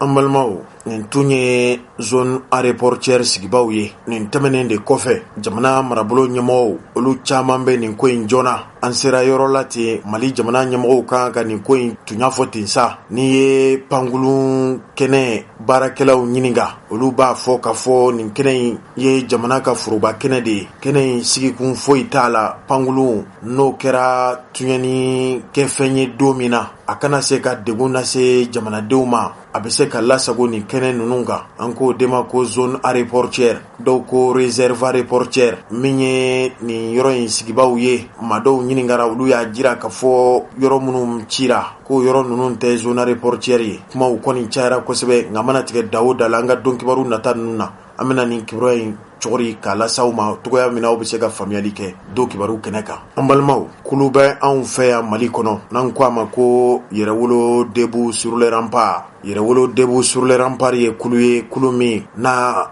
a ɲɛmɔgɔya maa bɛ se k'a fɔ jamakulu kunkilenna taabolo fɛrɛ o miiriya de y'a ɲɛmɔgɔya so ye u yɛrɛw ka dantigɛlikɛba dɔw bɛ yen n'o ye Adama Jara Ben le Cerveau a ka kuma dɔw la a ko olu ka kulu ɲɛmɔgɔ t'a la olu ye sifinnakaw de ye olu ye denmisɛnw de ye n'u bɛnna min ka don min na u b'o de lawaleya o de ye yɛrɛwolo debout sur les remparts ye o yɛrɛwolo debout sur les remparts u tun ye kunnafonidilaw wele u yɛrɛw jabala la ka kɛɲɛ ni kibaruya fila ɲɔgɔn ye o kibaruya fɔlɔ aw caman y'a mɛn wa aw caman b'a joona kabini kari tɛmɛnen farafinna tilebiyanfan jamanaw olu ye ɲangi min wuli ka bɔ Mali kan kalo 6 gwɛrɛntɛ kɔfɛ yɛrɛwolo debout sur les remparts y'a jira ka fɔ olu fɛla tun tɛ ni olu tun ɲininkara u tun b'a ɲini CEDEAO marabolo ɲɛmɔgɔw fɛ u ka ɲangi lasago k'olu dalen b'a la k'a fɔ hali ni ɲangi in tun tɛmɛna nin yɔrɔ kan malidenw tun b'a kun malidenw ye maaw ye maa minnu n'u dalen bɛ u ka jamana ka yɛrɛma hɔrɔnya la wa u dusukun laminen don maa jolenw don wa min ye siran ye maa tɛ se k'o fɔ malidenw ka wulikajɔ n'u ka dabali n'u ka fɛɛrɛ tigɛlenw na nin bɛɛ de kɔfɛ duniya jamanaw olu tɔgɔla kɛlɛkɛcɛ minnu bɛ anw fɛ Mali kɔnɔ yan n'an ko a ma ko MINUSMA o MINUSMA fana ka hakɛ minnu bɛ Mali kɔnɔ hali baaraɲɔgɔnya min b'a ni Mali jamana cɛ o dɔ ye ka na malidenw lakana juguw man tɔɔrɔ ma jugu marifatigi minnu kɛlen bɛ ka marifa ta jamana kama ka olu kumaɲɔgɔnya o kumaɲɔgɔnya senfɛ ka se k'u n'u hakili n'u miiriyaw jira ɲɔgɔn na u ka se ka Mali jamanadenw bonya ka malidenw tɔgɔtɔ ka Mali lasago togo la min na ni jiginna tɛna kɛ olu la u ko o MINUSMA min bɛ Mali kɔnɔ yan ko Faransi jamana gwɛnna togo min na fo ka wulujugu su a kɔ ko waati de sera malidenw ka fara ɲɔgɔn kan ka MINUSMA fana gwɛn ka bɔ Mali kɔnɔ ka da u yɛrɛw ka baara ntanya kan u tun nana ni kibaruya min ye o kibaruya ninnu ma kɛ baara ma kɛ wa kumaw cayara ko maa bɛ se ka nin faamu cogo di n'a ma ɲɛ k'a fɔ Mali ye duniya jamanaw ka yɛrɛmarakulu tɔnden ye cogo di olu ka lajɛ senfɛ MINUSMA a ka hakɛw bɛɛ lasago Mali kɔnɔ ka sɔrɔ malidenw ma ɲininka u ma nin ko in bila dagirida la u kɔni ko MINUSMA ka taali Mali ka bɔ Mali kɔnɔ ko sirilen bɛ donko de la n'a waati sera hali a tɛ mɛn wa ko mɛnta yɛrɛ tɛ ko n'a ma ɲɛ k'a fɔ olu ye jamanadenw wele jamanadenw y'u ka wele min jaabi ka Faransi gɛn ka bɔ Mali kɔnɔ ko o ɲɔgɔnna kelen bɛna kɛ ka MINUSMA gɛn ka bɔ Mali dugukolo kan nka togoya min na aw bɛ se ka seereyaw sɔrɔ ka faamuyali kɛ dokibaru kɛnɛ kan anw ka ɲiningali kɔni sera maa fila ɲɔgɔn ma Sidiki Kuyate mɔgɔ ye mɔgɔ min ni maa dɔnnen don wa kunnafonidila don min ye jamanadenw ka wulikajɔ kulu min bɛ yen n'an ko a ma ko yɛrɛwolo debout sur les remparts olu ka kuma lasela don ale ye kuma ta kɛnɛ kan a ye dantigɛli kɛ dantigɛli in bɛ tali kɛ CEDEAO ale ye ɲangi min wuli ka bɔ Mali kan fo ka se MINUSMA o ka baaraw yakubayali ka Mali kɔnɔ Sidiki Kuyate min fɔ bɛnkuma donkibaru lamɛnbaaw an ka fara ɲɔgɔn kan an k'o lamɛn yani Adama Ben Jara fana ka ɲɔgɔn sɔrɔ ale fana ye dantigɛli kɛ Sidiki Kuyate ko di o dantigɛli ninnu filɛ jama ani wula an bɛ segin ka jama folen kɔfɛ maa ma bɛ yen Mali kɔnɔ ani Mali kɔ kan an bɛ foli s'u bɛɛ ma. Bi ye don kɛrɛnkɛrɛnnen ye, bi y'a tile 2 ye, a yera ko bingali min ni CEDEAO, UEMOA o ni an bɛ minnu wele ko communauté internationale u ye bingali ta k'an sɛgɛrɛ kalo 6 fo ka taa se kalo 7 bɔɲɔgɔn ma. Bi y'a tile 2 ye, o janfa min n'u tun y'a dabɔ ko jamana ka firi dɔgɔkun 1 dɔgɔkun 2 ala ma k'u ta ye. Malidenw ye min ɲini n'o y'an ka kunkɔrɔta sɔrɔ ko ka to an ta la a laban anw de ta la. Maninkaw ko ko bɛ laban tuya de ma. O nɔ kan bi an bɛ kuma dɔɔni ka sababu kɛ ni ala y'i la jarabi ni ko dɔ ye, mɔgɔw dɔ bɛ ɲɛ b'i fɛ f'u b'i juguya ka taa sɔrɔ u t'a dɔn k'i bɛ degun de kɔnɔ, degun min ka bon kosɛbɛ. Ka sababu kɛ kabi anw caman bɛ yen an fitinin kana taa se fo sisan an balikuyara. Maaw dɔ de bɛ yen cɛ la, muso la, denmisɛn na, maakɔrɔ la, an bɛ kɛlɛ minnu na n'u sɔnna ka da an na ka tugu an kɔ fo kana an bɛ don min na ko bi sɛbɛya sɔrɔla. Ni sɛbɛya ma sɔrɔ gɛlɛya don, ni sɛbɛya sɔrɔla gɛlɛya don. Nin yɔrɔ kelen in na marisi kalo tile 5 san 2000 ani san 22 an ye welewelemada kɛ maliyɛn bɛɛ ma diɲɛ fan bɛɛ. Welewelemada faransikan na an y'o de wele ko appel sous le drapeau. Welewelemada bɛ tali kɛ jumɛn na? Malidenw y'a faamu ko kɛlɛ min n'an y'a daminɛ ko kɛlɛ in alhamdulilayi a faamuna a ye nɔbɔ. Mais ko gɛlɛya ye jumɛn ye? O ye an bɛ ka maa minnu kɛlɛ u tɛ sɛgɛn, u tɛ ɲina, u tɛ timinangoya. Ko e kuma na an ka kɛlɛ bɛna dan camancɛ fanga dɔrɔn de ma wa? An ye layidu d'u ma k'a fɔ an ni ɲɔgɔn cɛ la baaraw bɛna kɛ yaasa camancɛ fanga o ka tɛmɛ ka ɲa. Camancɛ fanga kɔfɛ ala ta kɔ danfɛn tina dugukolo in kɔ kan k'a fɔ k'i bɛna Mali mara k'anw ni an ka jamana ta k'a di Faransi ma ou bien k'o ta k'a di maa wɛrɛ ma an ka sigi jɔnya kɔnɔ. O kelen an ko yaasa o baara bɛ se ka ɲa fo jamana in kɔnɔ an ka jamana kiriko sigi kara kelen kan. Ya bɛ Salifu Keita fo, le grand chanteur Salifu Keita. A kelen san joli kuma bɛɛ a bɛ ye k'a fɔ maa minnu bɛ yen n'an b'u wele ko yefegew olu de bɛ minɛ k'a faga. O minɛbagaw bɛ minɛ n'i wulila k'i jɔ k'a fɔ ko i ti jɛn n'o ko ye. An y'a ye san tɛmɛn'o la MC Jɛfarinsi aw taara kalo 7 n'a kunkan fɛngɛ kaso la parce que k'a ko dɔ kɛra fana kunkolo tigɛ la. Donc anw bɛ kɛlɛ min na mɔgɔ bɛ ɲɛbɔ an fɛ mais u t'a dɔn k'a fɔ an bɛ wuli ka jɔ min na ka don jamanaw kɔnɔ ka taa lajɛ degun min bɛ mɔgɔw kan an bɛ se ka degun ninnu kɛlɛ cogo min na. Mais jɔn de bɛ ka degun ninnu bin anw kan? Maa minnu bɛ yen ni jamana y'u sara, maa minnu bɛ yen n'an b'u wele k'an ka foroba cakɛlaw, maa minnu bɛ yen n'a bɛ ye k'a fɔ jamana kɛlen don k'olu ta k'olu wele k'a fɔ ko le kiiritigɛbagaw ye. Olu de kan ka se ka dɛmɛ don finitigilakaw ma, dɛmɛ don jamanadenw ma yaasa nin tiɲɛniwale minnu bɛ sen na o tiɲɛniwale ninnu ka jɔ. Salifu ye video kɛ o kɔsani na ko yefegedeni min minɛna o dɔw bɛ k'a ɲini k'a fɔ ko o tiɲɛnikɛbagaw ka bila ko n'a bilala ko diɲɛ bɛ bɔ a kalama. An b'a fɔ Salifu ye an b'a fo la wa o kɛlɛ aw tɛna k'a kelen ka kɛlɛ ye ze o bɛna kɛ an ni Maliden bɛɛ ka kɛlɛ. Ni b'i ko dɔ ɲɛma mɔgɔw bɛ ɲɛ b'i fɛ ka taa sɔrɔ tɔɔrɔ min b'i ka ala de b'a dɔn. Nin kɛnɛ kelen min n'an filɛ nin yɛrɛ wolo ka QG kɔnɔ yan maa dama min nana dogo la sutura kɔnɔ k'u ka gɛlɛya ta k'a ɲɛfɔ n'an ye su tagama ka tile tagama yaasa u se ka bulu ka hakɛ kɔnɔ n'a ɲɛfɔra mɔgɔw ɲɛna ka bon hakili ma. Nin yɔrɔ la n b'a fɔ dɔw ɲɛna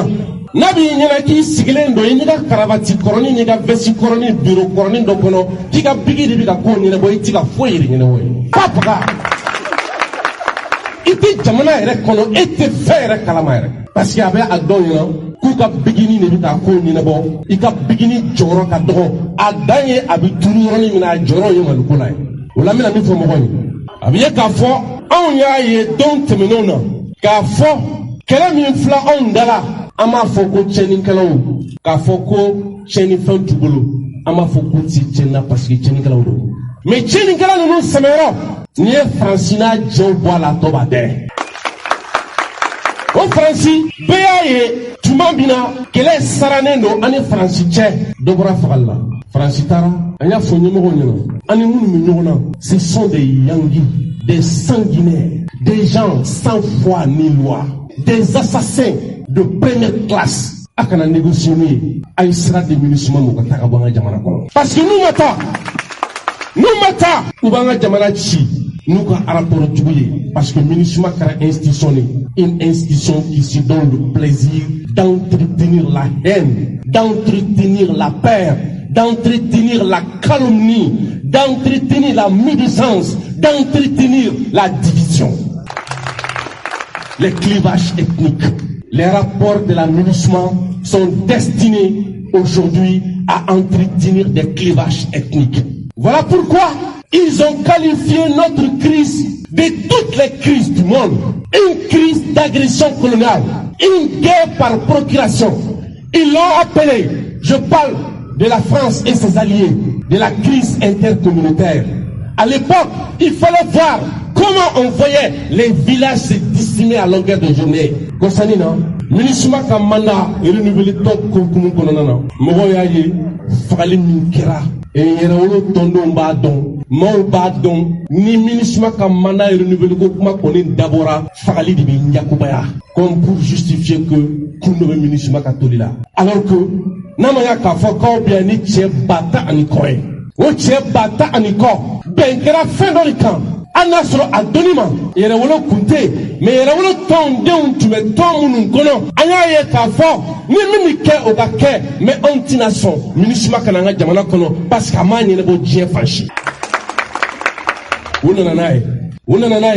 ko Abina Jamana Doula Kana, Unananae, ko Abina Fara Jamana Kan, ko Gasika Chenikalo Nobo Fambef, Unananae, Kumina Andeme, Koya Sanga Jamana Dukulo Kelaka Siga Ama. Mais à la grande surprise de ceux qui pensaient ainsi, l'aménagement est venu en tant qu'une force d'interposition. Mounou Kumbolo Kafokona Nanakable Nibarake, l'aménagement Nani Dinda, entre la force du mal et la force du bien, tout en accordant tout son soutien à la force du mal. C'est le statu quo. Donc nous n'avons qu'à auminke,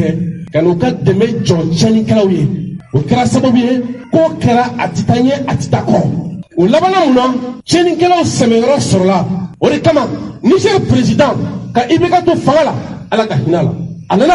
ka fo, ni Manima Freke, ka Kidal Bo, Chenikelo Bolo, ko Kidal est devenu Chenikelo Dagarodi, Chenikelo Kapatoredi, Kidal est devenu un sanctuaire des terroristes. Ni terroristes nous, on est français, on est américain, on est djé, Amadou Mokoshila, ka Sababuke. Aïra Kafo, Kalafika, Jamana Bichi Chukutume. Les grands terroristes du Moyen-Orient, Katuk, Tobruk ni Bengasi fa olu Jamakula, Ka Alamene ka Kele Fouli, O Kele Fouli, Kata Kalafi Fako Onoko. Biaïra, Ka Famunu Kunyana, Ko Joda de Francila, Franci Borain, Anane Ka Fokona Borain, Jeb Bakeleme Munum Sega Jorofa, Anya Fo Famoyi, Aïe Frekaye, Franci Gena Chumi. Ayesu anga municipal genti anga nasika mali dombia domina min kele damine so ya fanyi muso ya fanyi amika mi fo chededo me koni jamana de mo kana dawla anko na manya ko yere wure tieni jamana ikono ami dawla parce que koni kele wulila koni ambarko ko pora kono ko jamana domina murti fangama jamana ko ndo mi ka murti ko parce que ko ambarko bana les gens sont mécontents parce que ko ambarko bana bi mogo diminino ko parce que ama transition sama kata 5 ans les gens sont fâchés donc nous pouvons kuma fodo ou ka dombi ku yo kuma mi fa ban klo kono ama nyina wantina nyina o jamana ko do so ko barak anya fami tene mine ikubi ni ministre bora anga kele nu kono ta France ni nu boy kele nu be fendo de perdu nous am fomi ma aspect géostratégique aspect géopolitique aspect géoéconomique. Soroko ni sebe akomunu mbe jamana okono ni ya France boy ka ministre boy jugo munu mbe toy olube kenna fo nyimere nune semero tukula kele kutukula arama dingu na ye fanga soro chugo chugo ka kele damene ni kunta ka kele la aba blaire mo to faye donc anya fo famoyi anga jamana nyemoyi ko be fereke pour que ministre nyemoya o ka soro en fait la yini ye main ministre ka bla malika falako o ka soro en fait oh on nok ni benkero la ko mana mi renouveler ni Bamako la ko mana ti renouveler bi a yira k'a fɔ u sɔnna k'u bɛ mana renouveler Mali ko k'an ti jɛn ye nin cogo la o ye faamaw ta ye n'o y'an ka jamana ɲɛmɔgɔw ta ye k'u tɛ min kalama Mali peuple bɛɛ comme il y a des gens qui ne veulent pas qu'on parle au nom du peuple on le dit et on va le dire parce que n'a tora i bolo i n'i ka denbaya i n'i ka musokɔrɔba i n'i ka cɛkɔrɔba saya bɛ n'u sigilen ta ye e tɛ se ka foyi bɔ a la minnu bɛ se ka fɛn bɔ a la i cɛ olu ka kuma i cogo la sa cɛ o kana digi la sa o bɛ digi la mun na ne bɛ se ka jɔ ni fa ni ba ni i ka denbaya ni saya cɛ i bɛ bila o la mun na o kana digi la sa.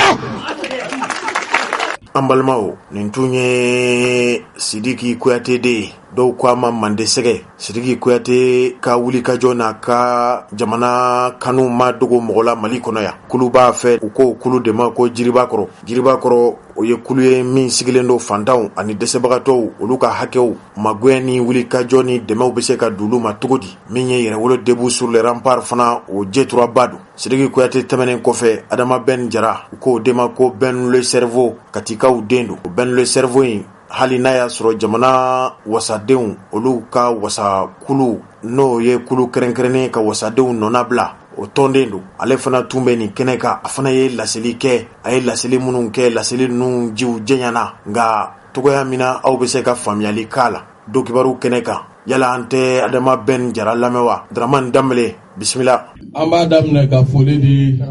yɛrɛwolo tɔnden bɛɛ ma jamana kɔnɔ jamana kɔ kan ka yɛrɛwolo tɔnden bɛɛ fo ka wulikajɔ la o tɛmɛnen kɔfɛ an bɛ foli di an ka prɛsi mɔgɔw ma minnu bɛ ka kɛ sababu ye an kumakan bɛ ka diɲɛ lasɔrɔ an bɛ prɛsi mɔgɔw fo an balima minnu bɔra jamana kɔ kan n'u nana bi yɛrɛwolo tɔndenw don donc ka foli belebeleba d'u ma k'u k'u bisimila k'an bɛ kun o kɔfɛ CEDEAO ka sanction ko min bɛ sen na ɲani ne ka n da don o la n bɛ fɛ ka kuma fɔlɔ min ye MINUSMA ka mandat ko ye o mandat renouvellement ko n bɛ fɛ ka n fɛla fɔ o la fɔlɔ MINUSMA bɛ anw ka jamana kɔnɔ sanji 9 depuis le 25 avril 2013 ka se bi ma juin 2022 sanji 9 MINUSMA bɛ anw ka jamana kɔnɔ u nakun saba o de bɛ MINUSMA la ko u nana ko ka Mali dɛmɛ ko ka Mali population civile ko ka se k'o lakana k'u nana tuguni ko ka Mali dɛmɛ pour que Mali ka keleya o ka sabati o tɛmɛnen kɔfɛ sabanan k'u nana ko ka Mali dɛmɛ pour que Mali bɛ se ka basigi ani Mali ka bɔ nɔgɔla siraw olu bɛ se ka don jamana kɔrɔ cogo min k'an bɔra k'an bɛ guerre kɔnɔ fɔlɔ ko ka population civile lakana don min MINUSMA bɛ na anw ka jamana kɔnɔ ka se bi ma u nalen su kun ye min ye olu nalen ko ka population civile lakana su triplé la de soit à quadruplé la don o don kunun ka fisa ni bi ye MINUSMA jɔlen ɲɛna 15 000 hommes Moussa Diarra magara budget la plus de 1 milliard de francs CFA par jour o de bɛ di MINUSMA ma anw ka jamana kɔnɔ surasi finitigilaka 15,000 u bɛ yala yala la an ka jamana kɔnɔ i b'a fɔ Miss Yoroba u b'o de la an ka jamana kɔnɔ ko olu nana ko ka population civile lakana anw jɔlen bɛ kɛnɛjalan kan olu dogolen bɛ cɛncɛn bɔrɔ kɔfɛ jɔn bɛ ka jɔn lakana o MINUSMA min nana ko ka population civile lakana Faransi gɛnne aw yɛrɛ y'a ɲɛmɔgɔw mankan mɛn ko ni Faransi taara k'olu tɛna se ka lakana bamananw ko ba min k'u m'a yɛrɛ labɔ jango ko ka mɔgɔ wɛrɛ labɔ o kɔfɛ k'u nana ko ka Mali dɛmɛ ko ka Mali ka mara bolo a ka dugukolo fan bɛɛ kan MINUSMA bɛ na don min na Mali dugukolo 100 sarala 30 soit 40 o de tun tɛ Mali ka mara kɔnɔ nka olu bɛ yan sanji 9 Mali ka dugukolo 100 sarala 80 tilala Mali ka mara la o kɔfɛ u nana ko ka Mali dɛmɛ ko ka Mali basigi n'an y'u ɲininka k'u ye mun kɛ basigi sira fɛ u bɛ mun sɔrɔ k'a fɔ an ye k'u ye lampadaire don k'u ye forage sen k'u y'o baara de kɛ anw ko anw tɛ MINUSMA dɔ SOMAGEP ye anw tɛ MINUSMA dɔ EDM ye olu yɛrɛ nana don min ko ka tasuma faga tasuma ɲaga tɛ min bɔ u nalen kɔ tasuma tɔ ɲagana ka taa o de fɛ an bɛɛ opération Maliko opération kɛlɛtigi a ɲɛmɔgɔ ka kuma mɛn n'o ye Samake ye. A ko mun ko hali ni MINUSMA tɛ participer combat la ko n'olu ye yɔrɔ min minɛ ko MINUSMA ka ɲi ka na ko k'o yɔrɔ sécuriser. Ko n'olu ye yɔrɔ minɛ ko MINUSMA ka na k'a sécuriser. MINUSMA tɛ na u tɛ yɔrɔ sécuriser u tɛ combat kɛ u tɛ yɔrɔ minɛ ni Mali armée ye yɔrɔ minɛ fɛnɛ k'u kana yɔrɔ sécuriser k'u tɛ se k'o baara fɛnɛ. Bamananw ko o de la k'i tɛ poro ɲa i tɛ poro para poro ɲa min mana poro ka di ma o fɛnɛ bɛ tile la. MINUSMA kɛr'o de ye anw ka jamana kɔnɔ. U bɛ mun kɛ u bɛ taa opérateur économique dɔw nɔfɛ k'olu ka yɔrɔ dɔw louer. Wallahi an ɲɛ dara papier dɔw kan MINUSMA kɛlen don ka contrat signer u bɛ sous bâtiment dɔw kɔnɔ location na ka contrat signer 15 ans fo 2034 n'o jamanaw ni ɲɔgɔn cɛ. On a vu ces contrats. Wa u taara diɲɛ jamana o jamana kɔnɔ na don de b'u la ta don t'u la fo n'a jamanadenw wulila k'u jɔ wa don o don kunu ka fisa ni bi ye o de y'u ka baara ye. O MINUSMA min nana ko ka Mali basigi i b'a taper Google kan la mission onusienne la plus meurtrière au monde, ça c'est la MINUSMA avec 313 éléments abattus sur terre. U ka surasi 313 de fagara u nalen sanji 9 k'u ma se k'u yɛrɛ lakana olu bɛna jɔn de lakana jɔn parce que u mana o kama. La mission la plus meurtrière. Diɲɛ kɔnɔ Nations Unies ka mission bɛɛ min n'a su cayara n'a bɛɛ ye olu min nana lakanali la dɛ olu yɛrɛ ka su cayara ni diɲɛ su bɛɛ ye 2022 ans après Jésus-Christ o de ye MINUSMA ye. U bɛ jumɛn de ta an ka jamana kɔnɔ an tulo bɛ mun kuma la k'u bɛ baara di jeunes dɔw ma. O kuma an ka ministère de l'emploi de la formation professionnelle n'olu dɛsɛra u bɛ mun de ta anw ka jamana ɲɛmɔgɔ la u bɛ mun ta ye n'u dɛsɛra ka baara di malidenw ma u jɔyɔrɔ ye mun ye olu nafa ye mun ye fo k'a fɔ ko MINUSMA de ka n'o di k'anw ka jamana ci o retour. A bɛ i b'a fɔ an ye zana min fɔ an furadama bilahi talahi ni danga wulila jɛgɛ kɔ a b'a bisigi ko jɛgɛminɛna nana k'ale balo o kuma de ye tiɲɛ ye. Sogoni min bɛ don sogo fitinin min bɛ don dolen na ka fili kɔrɔ ala k'an kisi n'i y'o ta k'i nana k'a nana balo i b'a dɔn sanga fitinin k'e de bɛna kɛ k'ale balo. An bɛ mun baara minɛ MINUSMA bolo u nana baarako de kuma na yan u nana baarako de la yan o ye mun kuma ye k'a fɔ an ye. An ye mun kuma wɛrɛ mɛn k'u bɛ denmisɛnninw dɛmɛ ko ka ekɔlita minɛn d'u ma ko ka tila ko ka tigɛciw kɛ bolociw kɛ vaccins campagne ko mɔgɔkɔrɔba ko k'olu ɲɛ furakɛ. N'anw ka ministère de la santé dɛsɛra u bɛ taa ka bɔ yen den bɛɛ ma bange pour que ka jamana to crise kɔnɔ k'a jamana ɲɛmɔgɔya kɛ bɛɛ ma bange o kama. Ni jamana basigilen don on peut se permettre mais un pays en crise avec grand C il faut être un enfant digne, intelligent, audacieux et profondément patriote pour pouvoir libérer ce pays. O de ye tiɲɛ ye. Ni hakilina t'i la i bɛ taa ka bɔ yen i tɛ nin jigi da dɔn kan o kana k'anw ka jamana ci quoi ko parce que e dɛsɛra k'i ka baara kɛ o kuma de ye tiɲɛ ye. An tulo bɛ mun na ko ministère de la défense ko effectif tɛ yen ko de la k'an mago bɛ MINUSMA ka 15 000 hommes na et pendant ce temps minnu bɛ terrain kan u ko k'u tɛ ka effectif mago ɲa an ka duguw bɛ ka cisirigi da magara la n'i y'a ta Sobanda a kɛra mois de mars Ogosagu mois de mars, Mondoro mois de juin et Djalasagu mois de juillet. Chaque fois que MINUSMA ka mandat ka renouvelé au mois de juin o wagati de la an ka jamana bɛ kɛ tomo ye an ka dugu bɛ ci anw balimaw bɛ faga MINUSMA bɛ tila ka wuli ka teliya ka bɔ ka mun fɔ ko non ko siya dɔ de bɛ ka siya dɔ faga olu de bɛ pere k'o fɔ a b'a dɔn siya min bɛ ka siya min faga aw nakun ye ka siya lakana aw tɛ se k'a lakana mun na o kun ye mun ye k'aw bɛ n'o kuma fɔ an ye ka tila k'o don hakili fɛgɛman dɔw kɔnɔ o wagati kelen MINUSMA nana ni kɛlɛbanko min na anw ka jamana kɔnɔ MINUSMA bɛ ka mun kɛ ka arajoso dayɛlɛ ko Migado FM o tɛ dunan wulutala ye dutigiya koto kɔnɔ pour manipuler l'opinion don o don u bɛ sifuru makaburu fɔ diɲɛ don o don ni mɔgɔ hakɛya fagara u bɛ sɔrɔ ka siyaw ka tɔn minnu sigilen bɛ ko n bɛ ka siya dɔ lafasa nous sommes un peuple invité une fois toutes ces associations à caractère ethnique puis ils doivent être très vigilants jamana bɛ wagati min na bi ni de kɛra utu ni tutsi ni ɲɔgɔn cɛ radio 1000 police ka jamana kɛ tɔnbo ye kalo 3 kɔnɔ mɔgɔ 1,000,000 k'a bɛɛ faga wuranda il a fallu un patriote visionnaire comme Paul Kagame ka na k'a ka jamana la wuli ka jɔ a sen kan. On a besoin de visionnaires. Ni fɛrɛ t'i kɔnɔ i bɛ kɛnɛ bila walayi fɛrɛ bɛ min kɔnɔ de bɛ na ka kɛnɛ minɛ o kuma de ye tiɲɛ ye. o Migado FM dongo abe tereseri dongo abe sangachi dongo pour que ga jamana don traumatiser ka opinion manipuler ka do olu da fe ka ira ko na encore besoin de l'aménagement ko 15,000 hommes ni anga ministère de la défense tese ka 15,000 hommes recrutés wakati mina Mali don be ga wuli ku be fe ka chefinita ku ga sigida la kana ni Cheikh Mark Sissoko kuma ga me ko ka tali kɛ cercle bɛɛ kɔnɔ bɛɛ k'i ka yɔrɔ la ka na mɔgɔ bɛ se k'a fɔ k'i bɛ kojugu kɛ n'i donna commune 3 kɔnɔ i tɛ pape jɔlen sɔrɔ i ɲɛ n'i taara commune 4 la i tɛ basaro sɔrɔ i ɲɛ n'i ye cɛ ye i bɛ yɛlɛ kati kulu la kɛ n'an ye min yir'i la i b'i yɛrɛ ɲininka k'ali ba kun ka nin wolo o kuma de ye tiɲɛ ye an k'an ka jeunes ta minnu bɛ nin dugu ninnu na camancɛ bolo fɛ kɔrɔnfɛ bolo fɛ an k'u former u k'an ka jamana kuma bɔ n'an ka taa an jigi da ni mɔgɔ fu ninnu kan quoi. Anw ma bɔ fugari la an bɛ sa wallahi billahi taala an tɛgɛ fugari n'o miirinaw tɛ ministère de la défense la u ka kɛnɛ bila o kuma de ye tiɲɛ ye an mago tɛ MINUSMA la an ka jamana kɔnɔ ko k'a fɔ ko de bɛna anw lakana ko effectif ko de don tiɲɛ tɛ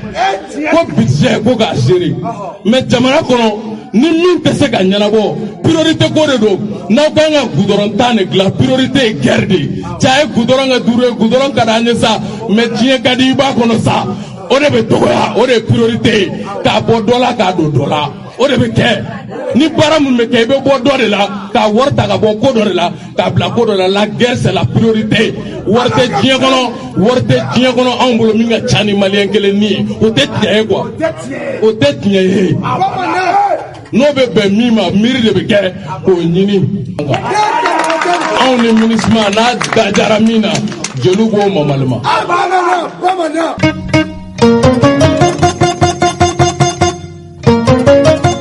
n'o bɛ bɛn min ma miiri de bɛ kɛ k'o ɲini anw ni MINUSMA n'a dajara min na jeliw b'o mamalima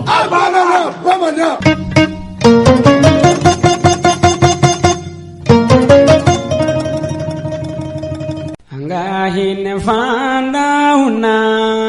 panande bima ke falai aunga hine yatime dinuna anusa wayate falai sibirinata bebe silibama koni ba do ka fo geleya be mogola o de al-islamiyya ja mana ke geleya suwe geleya mana si hakewo hakela aslamete aslame yonto diguna fu ka deme do ta ka segere solo siliba sile anyi wili blauma anyina silibai ambo wili kilenda hali na kira wakilin ye ko di anga yatime diuma ubaw bisagata nasan jogomi o ni ala ye selifini nogoya mogo mi fana ye hali ni ma afo ibina di blangala makene kan an b'a ɲini fɛ ni y'an wele dɔrɔn an bɛ se ka yatime den ninnu u ka telefɔni nimero di ma a kɛra duguba kɔnɔna ye Bamakɔ yan a kɛra an ka jamana dugumisɛnw kɔnɔ a kɛra jamana kɔkan ni maa o maa y'a dɔn ka fɔ ɲinɛ seli la i b'a fɛ ka yatimedenw dɛmɛ an bɛ se ka u ka telefɔni nimero di ma u ka foto ci ma yatimeden minnu don dɔw yɛrɛw bɛ u fa sara u ba sara seli don ye nisɔndiya don de ye nka o k'a sɔrɔ i fa ni ba b'i kɔrɔ minnu fa sara wali ba sara i b'a sɔrɔ a den dɔw bɛ yen o den ninnu bɛ kalifa la somɔgɔw fɛ o yɛrɛ dama tɛ koyi bɛɛ y'a dɔn k'a fɔ gɛlɛya bɛ hakɛ min na bi n'a fɔra k'a fɔ seli don ye nisɔndiya don ye nka seli don ye falaw ni yatimɛw kasi don de dɛsɛbaatɔw ni kɔlibaatɔw dɔw bɛ yen n'i y'a mɛn k'a fɔ i b'i saga faga a ka sɔrɔ saga sɔngɔ b'i kun kɛ hali sogo damanta ka taa san sugu la n'i ma feere sogo bu kilo taara fo 600 ani kɔ la hali ni maa min ye sogo bu kilo 1 sɔrɔ ka 200 sɔrɔ wala 400 sɔrɔ ko k'a na ye nin bɛɛ ye dɔ ye kunungo mɔgɔ dɔ bɛ wɛnzɛn a ye wele akuma Jose wonam a Jose seli sirare o seli sirake shi manyana Jose hali seli don nebe minge nganaye ne dombe atigide hali mbisika min di sutigi ma kata sukula kata sanike no ye dumuni sani dumuni na fen sani adrome ateneku hali na tungera suku kilo kilenye ni tun yosoro demisene unye be bosrala wallahi akbar o Maryam ankoni asibe alai yani jumache yatime do munum bambulo abeka fen so anyanyi ni alafe yemo mo ba faka demeke ate ka foy kana ni warire koyi ni biseka yatime din kelene taw ibiseka tande taw ibiseka kemere taw ibiseka hage minta ni yofo ambe abechima na kadiya ambiseka yatime din no wele ubitaife sabu jatime no bambulo yatime dula segembato dula Maryam bina lasili lasi inshallah o anga sira masala nyede aye joroshi ni nayorla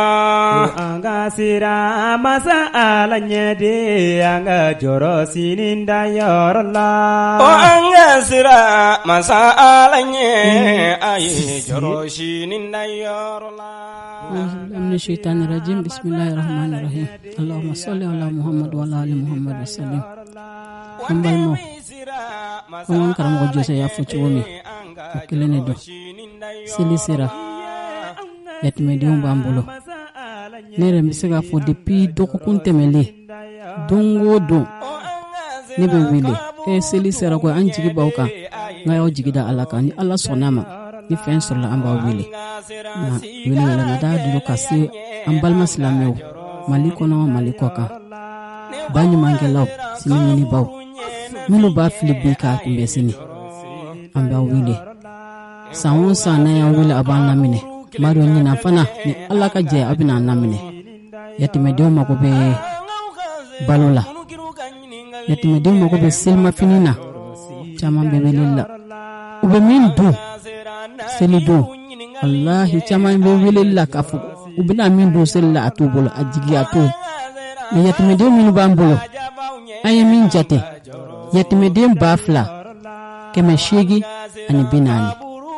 akunga chanwe nga dobe rushi be ka jamfa pas rushi mana se santan drula kaba kayela santan wara ambulu bala ka toke demsen fitini we akambal maw fantan mulbe no dama kashi mubina ka fo setan ye ambe nyinya ichebe baramina na nyinya ka segese ka do ini deme kaka ambe toko sebe kay kono kika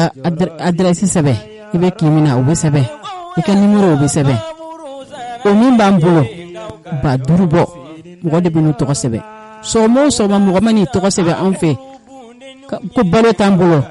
na ya jate abeta mo bidru niko o so mai Allah ta ko fe anjigibe ambal maslamewla Allah yemin la jarabini nafloy Allah yemin son kan nema kuye a ko fle yatime deuna ay ko fle fantan falaw yatime deun kashi doye sele doye de barsa nulla kaye do ka so dala saka sirlembe ni kume saka sanga duma ote amma kar ko dande do ubawte lafia do be bulika tu bafe do rebe ubate fana yatime deun be ufasara ubasara ali selefitin na do wole ambalmam so doyel demedi ko kadi yatime deun fantan falaw nulu ya do fasara ubasara aduma maja dimsen fitinu utu fado utu bado eni makar ko dayensa palma silameo mane wuli madaire ka sauma aka wuli ka joke ka fantan deme ka yatime deme yatime deun be saka ni sonja seli do na chugomi yatime deun kele ni ya ni sonja seli do wallahi isra ala dronde bada do hotma an siglemba ka makono fi sabilillah ni mo ba faka kuna funi prepare kale yini i bɛ se ka ne ye Jose Traore wele n'i y'a dan ne ma yɛrɛ i bɛ se ka maa min dɛmɛ n'i y'o fɔ an ye a kɛra an wulila ka si masa wa ni den ninnu ka sɛbɛn u fa waliw ba waliw fa ani ba ka fatuli sɛbɛn u yɛrɛw ka wolo sɛbɛn tuma dɔ la n'i ko k'i mago bɛ u yɛrɛbakun na an bɛ se k'o si ma wala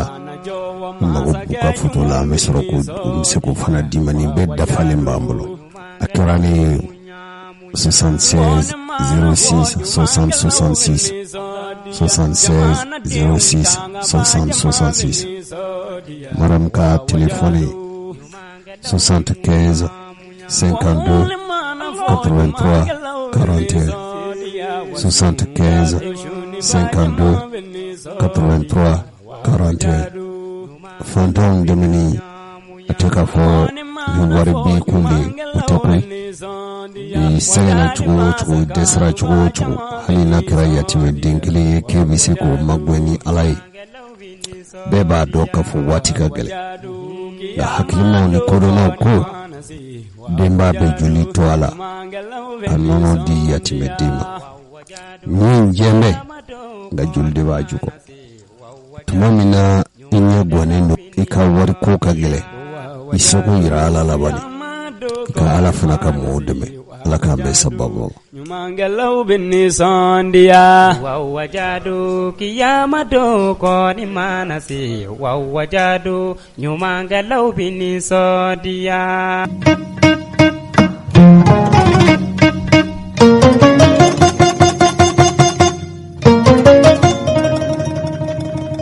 an balimaw nin de bɛ dansirikaw ka bi do kibaru la do kibaru min lasiraw ma aw balimakɛ Gawusu Jalo Rasjal fo ka se Elhaji Jose Traore ani an ka kunnafoni kɔlɛ tigilama tɔw fɛ n'ala ye sini do kibaru jira na o bɛna kɛ do kibaru kɛrɛnkɛrɛnnen min bɛna lase aw ma Elhaji Jose Traore fɛ ala ka anw ni aw bɛɛ lajɛlen ye sini yebaw cɛla nka an bɛ duwawu kɛrɛnkɛrɛnnen kɛ an balima minnu bɛ kɔrɔn fɛ nin waati la an fa ni an baw sini ye arafa don de Mali kɔnɔ kɛrɛnkɛrɛnnen la sini jumadonya u k'an sama duwawu la anw minnu fana bɛ Mali kɔnɔ an k'a dɔn k'a fɔ sini ye donba de ye duwawu min bɛna kɛ alisilamɛw fɛ hali maa ŋaniya ɲumantigiw fɛ ala ka duwawu ninnu minɛ min bɛ tali kɛ seliba yɛrɛ kunkanko kibaruya la ni ala ye sibiri nata jira na o bɛna kɛ seliba ye anw fɛ Mali kɔnɔ yan an b'a ɲini malidenw bɛɛ lajɛlen fɛ u ka yafa anw ma kuma dɔ la kuma dɔw bɛ bɔ an da kuma ninnu tɛ kuma basigilenw ye wa kuma jolenw tɛ cɛkɔrɔba ni musokɔrɔbaw ala k'anw ka sanw caya k'an ye san wɛrɛ yebaw cɛla hali ni denmisɛnw y'a jira k'a fɔ u bolo tɛ juru la u sen tɛ juru la anw b'a jira k'a fɔ ni ala ye sanw caya a k'an ka limaniya jidi an kɔrɔ ni an dɔgɔw minnu fatura an den ani an faw an tulomasama n'an mɔkɛw minnu y'an kɔ tiɲɛ so ala ka bɛɛ lajɛlen dayɔrɔ sumaya anw yɛrɛw ben'u kɔn badabada dali min na fo alikiyama jɔ don ala k'an yɛrɛ ɲɛ k'an ta don kɔnɔ an b'a ɲini Mali jamanadenw fɛ do kibaru tɔgɔ la radio bɛnkuma n'a baaraɲɔgɔnw aw minnu y'an baaraɲɔgɔnw ye n'a b'an dɛmɛ nin baara in na waati o waati timinanja don bɔlɔlɔ siraw radio sow hali minnu ye do kibaru lamɛnbaaw ye Rasjal Jose Traore fo ka se an ka ɲɛmɔgɔba Modibo Jalo an'an baaraɲɔgɔnw bɛɛ lajɛlen an bɛ samɛsamɛ foli ani waleɲumandɔn foli de k'aw ye aw ka yafa anw ma an bɛ segin a kan aw ka yafa anw ma wa anw yɛrɛw yafara duniya bɛɛ lajɛlen ma min y'a mɛn o min m'a mɛn o ni ala y'an ka kalifa minɛ na waati o waati anw yafara duniya bɛɛ lajɛlen ma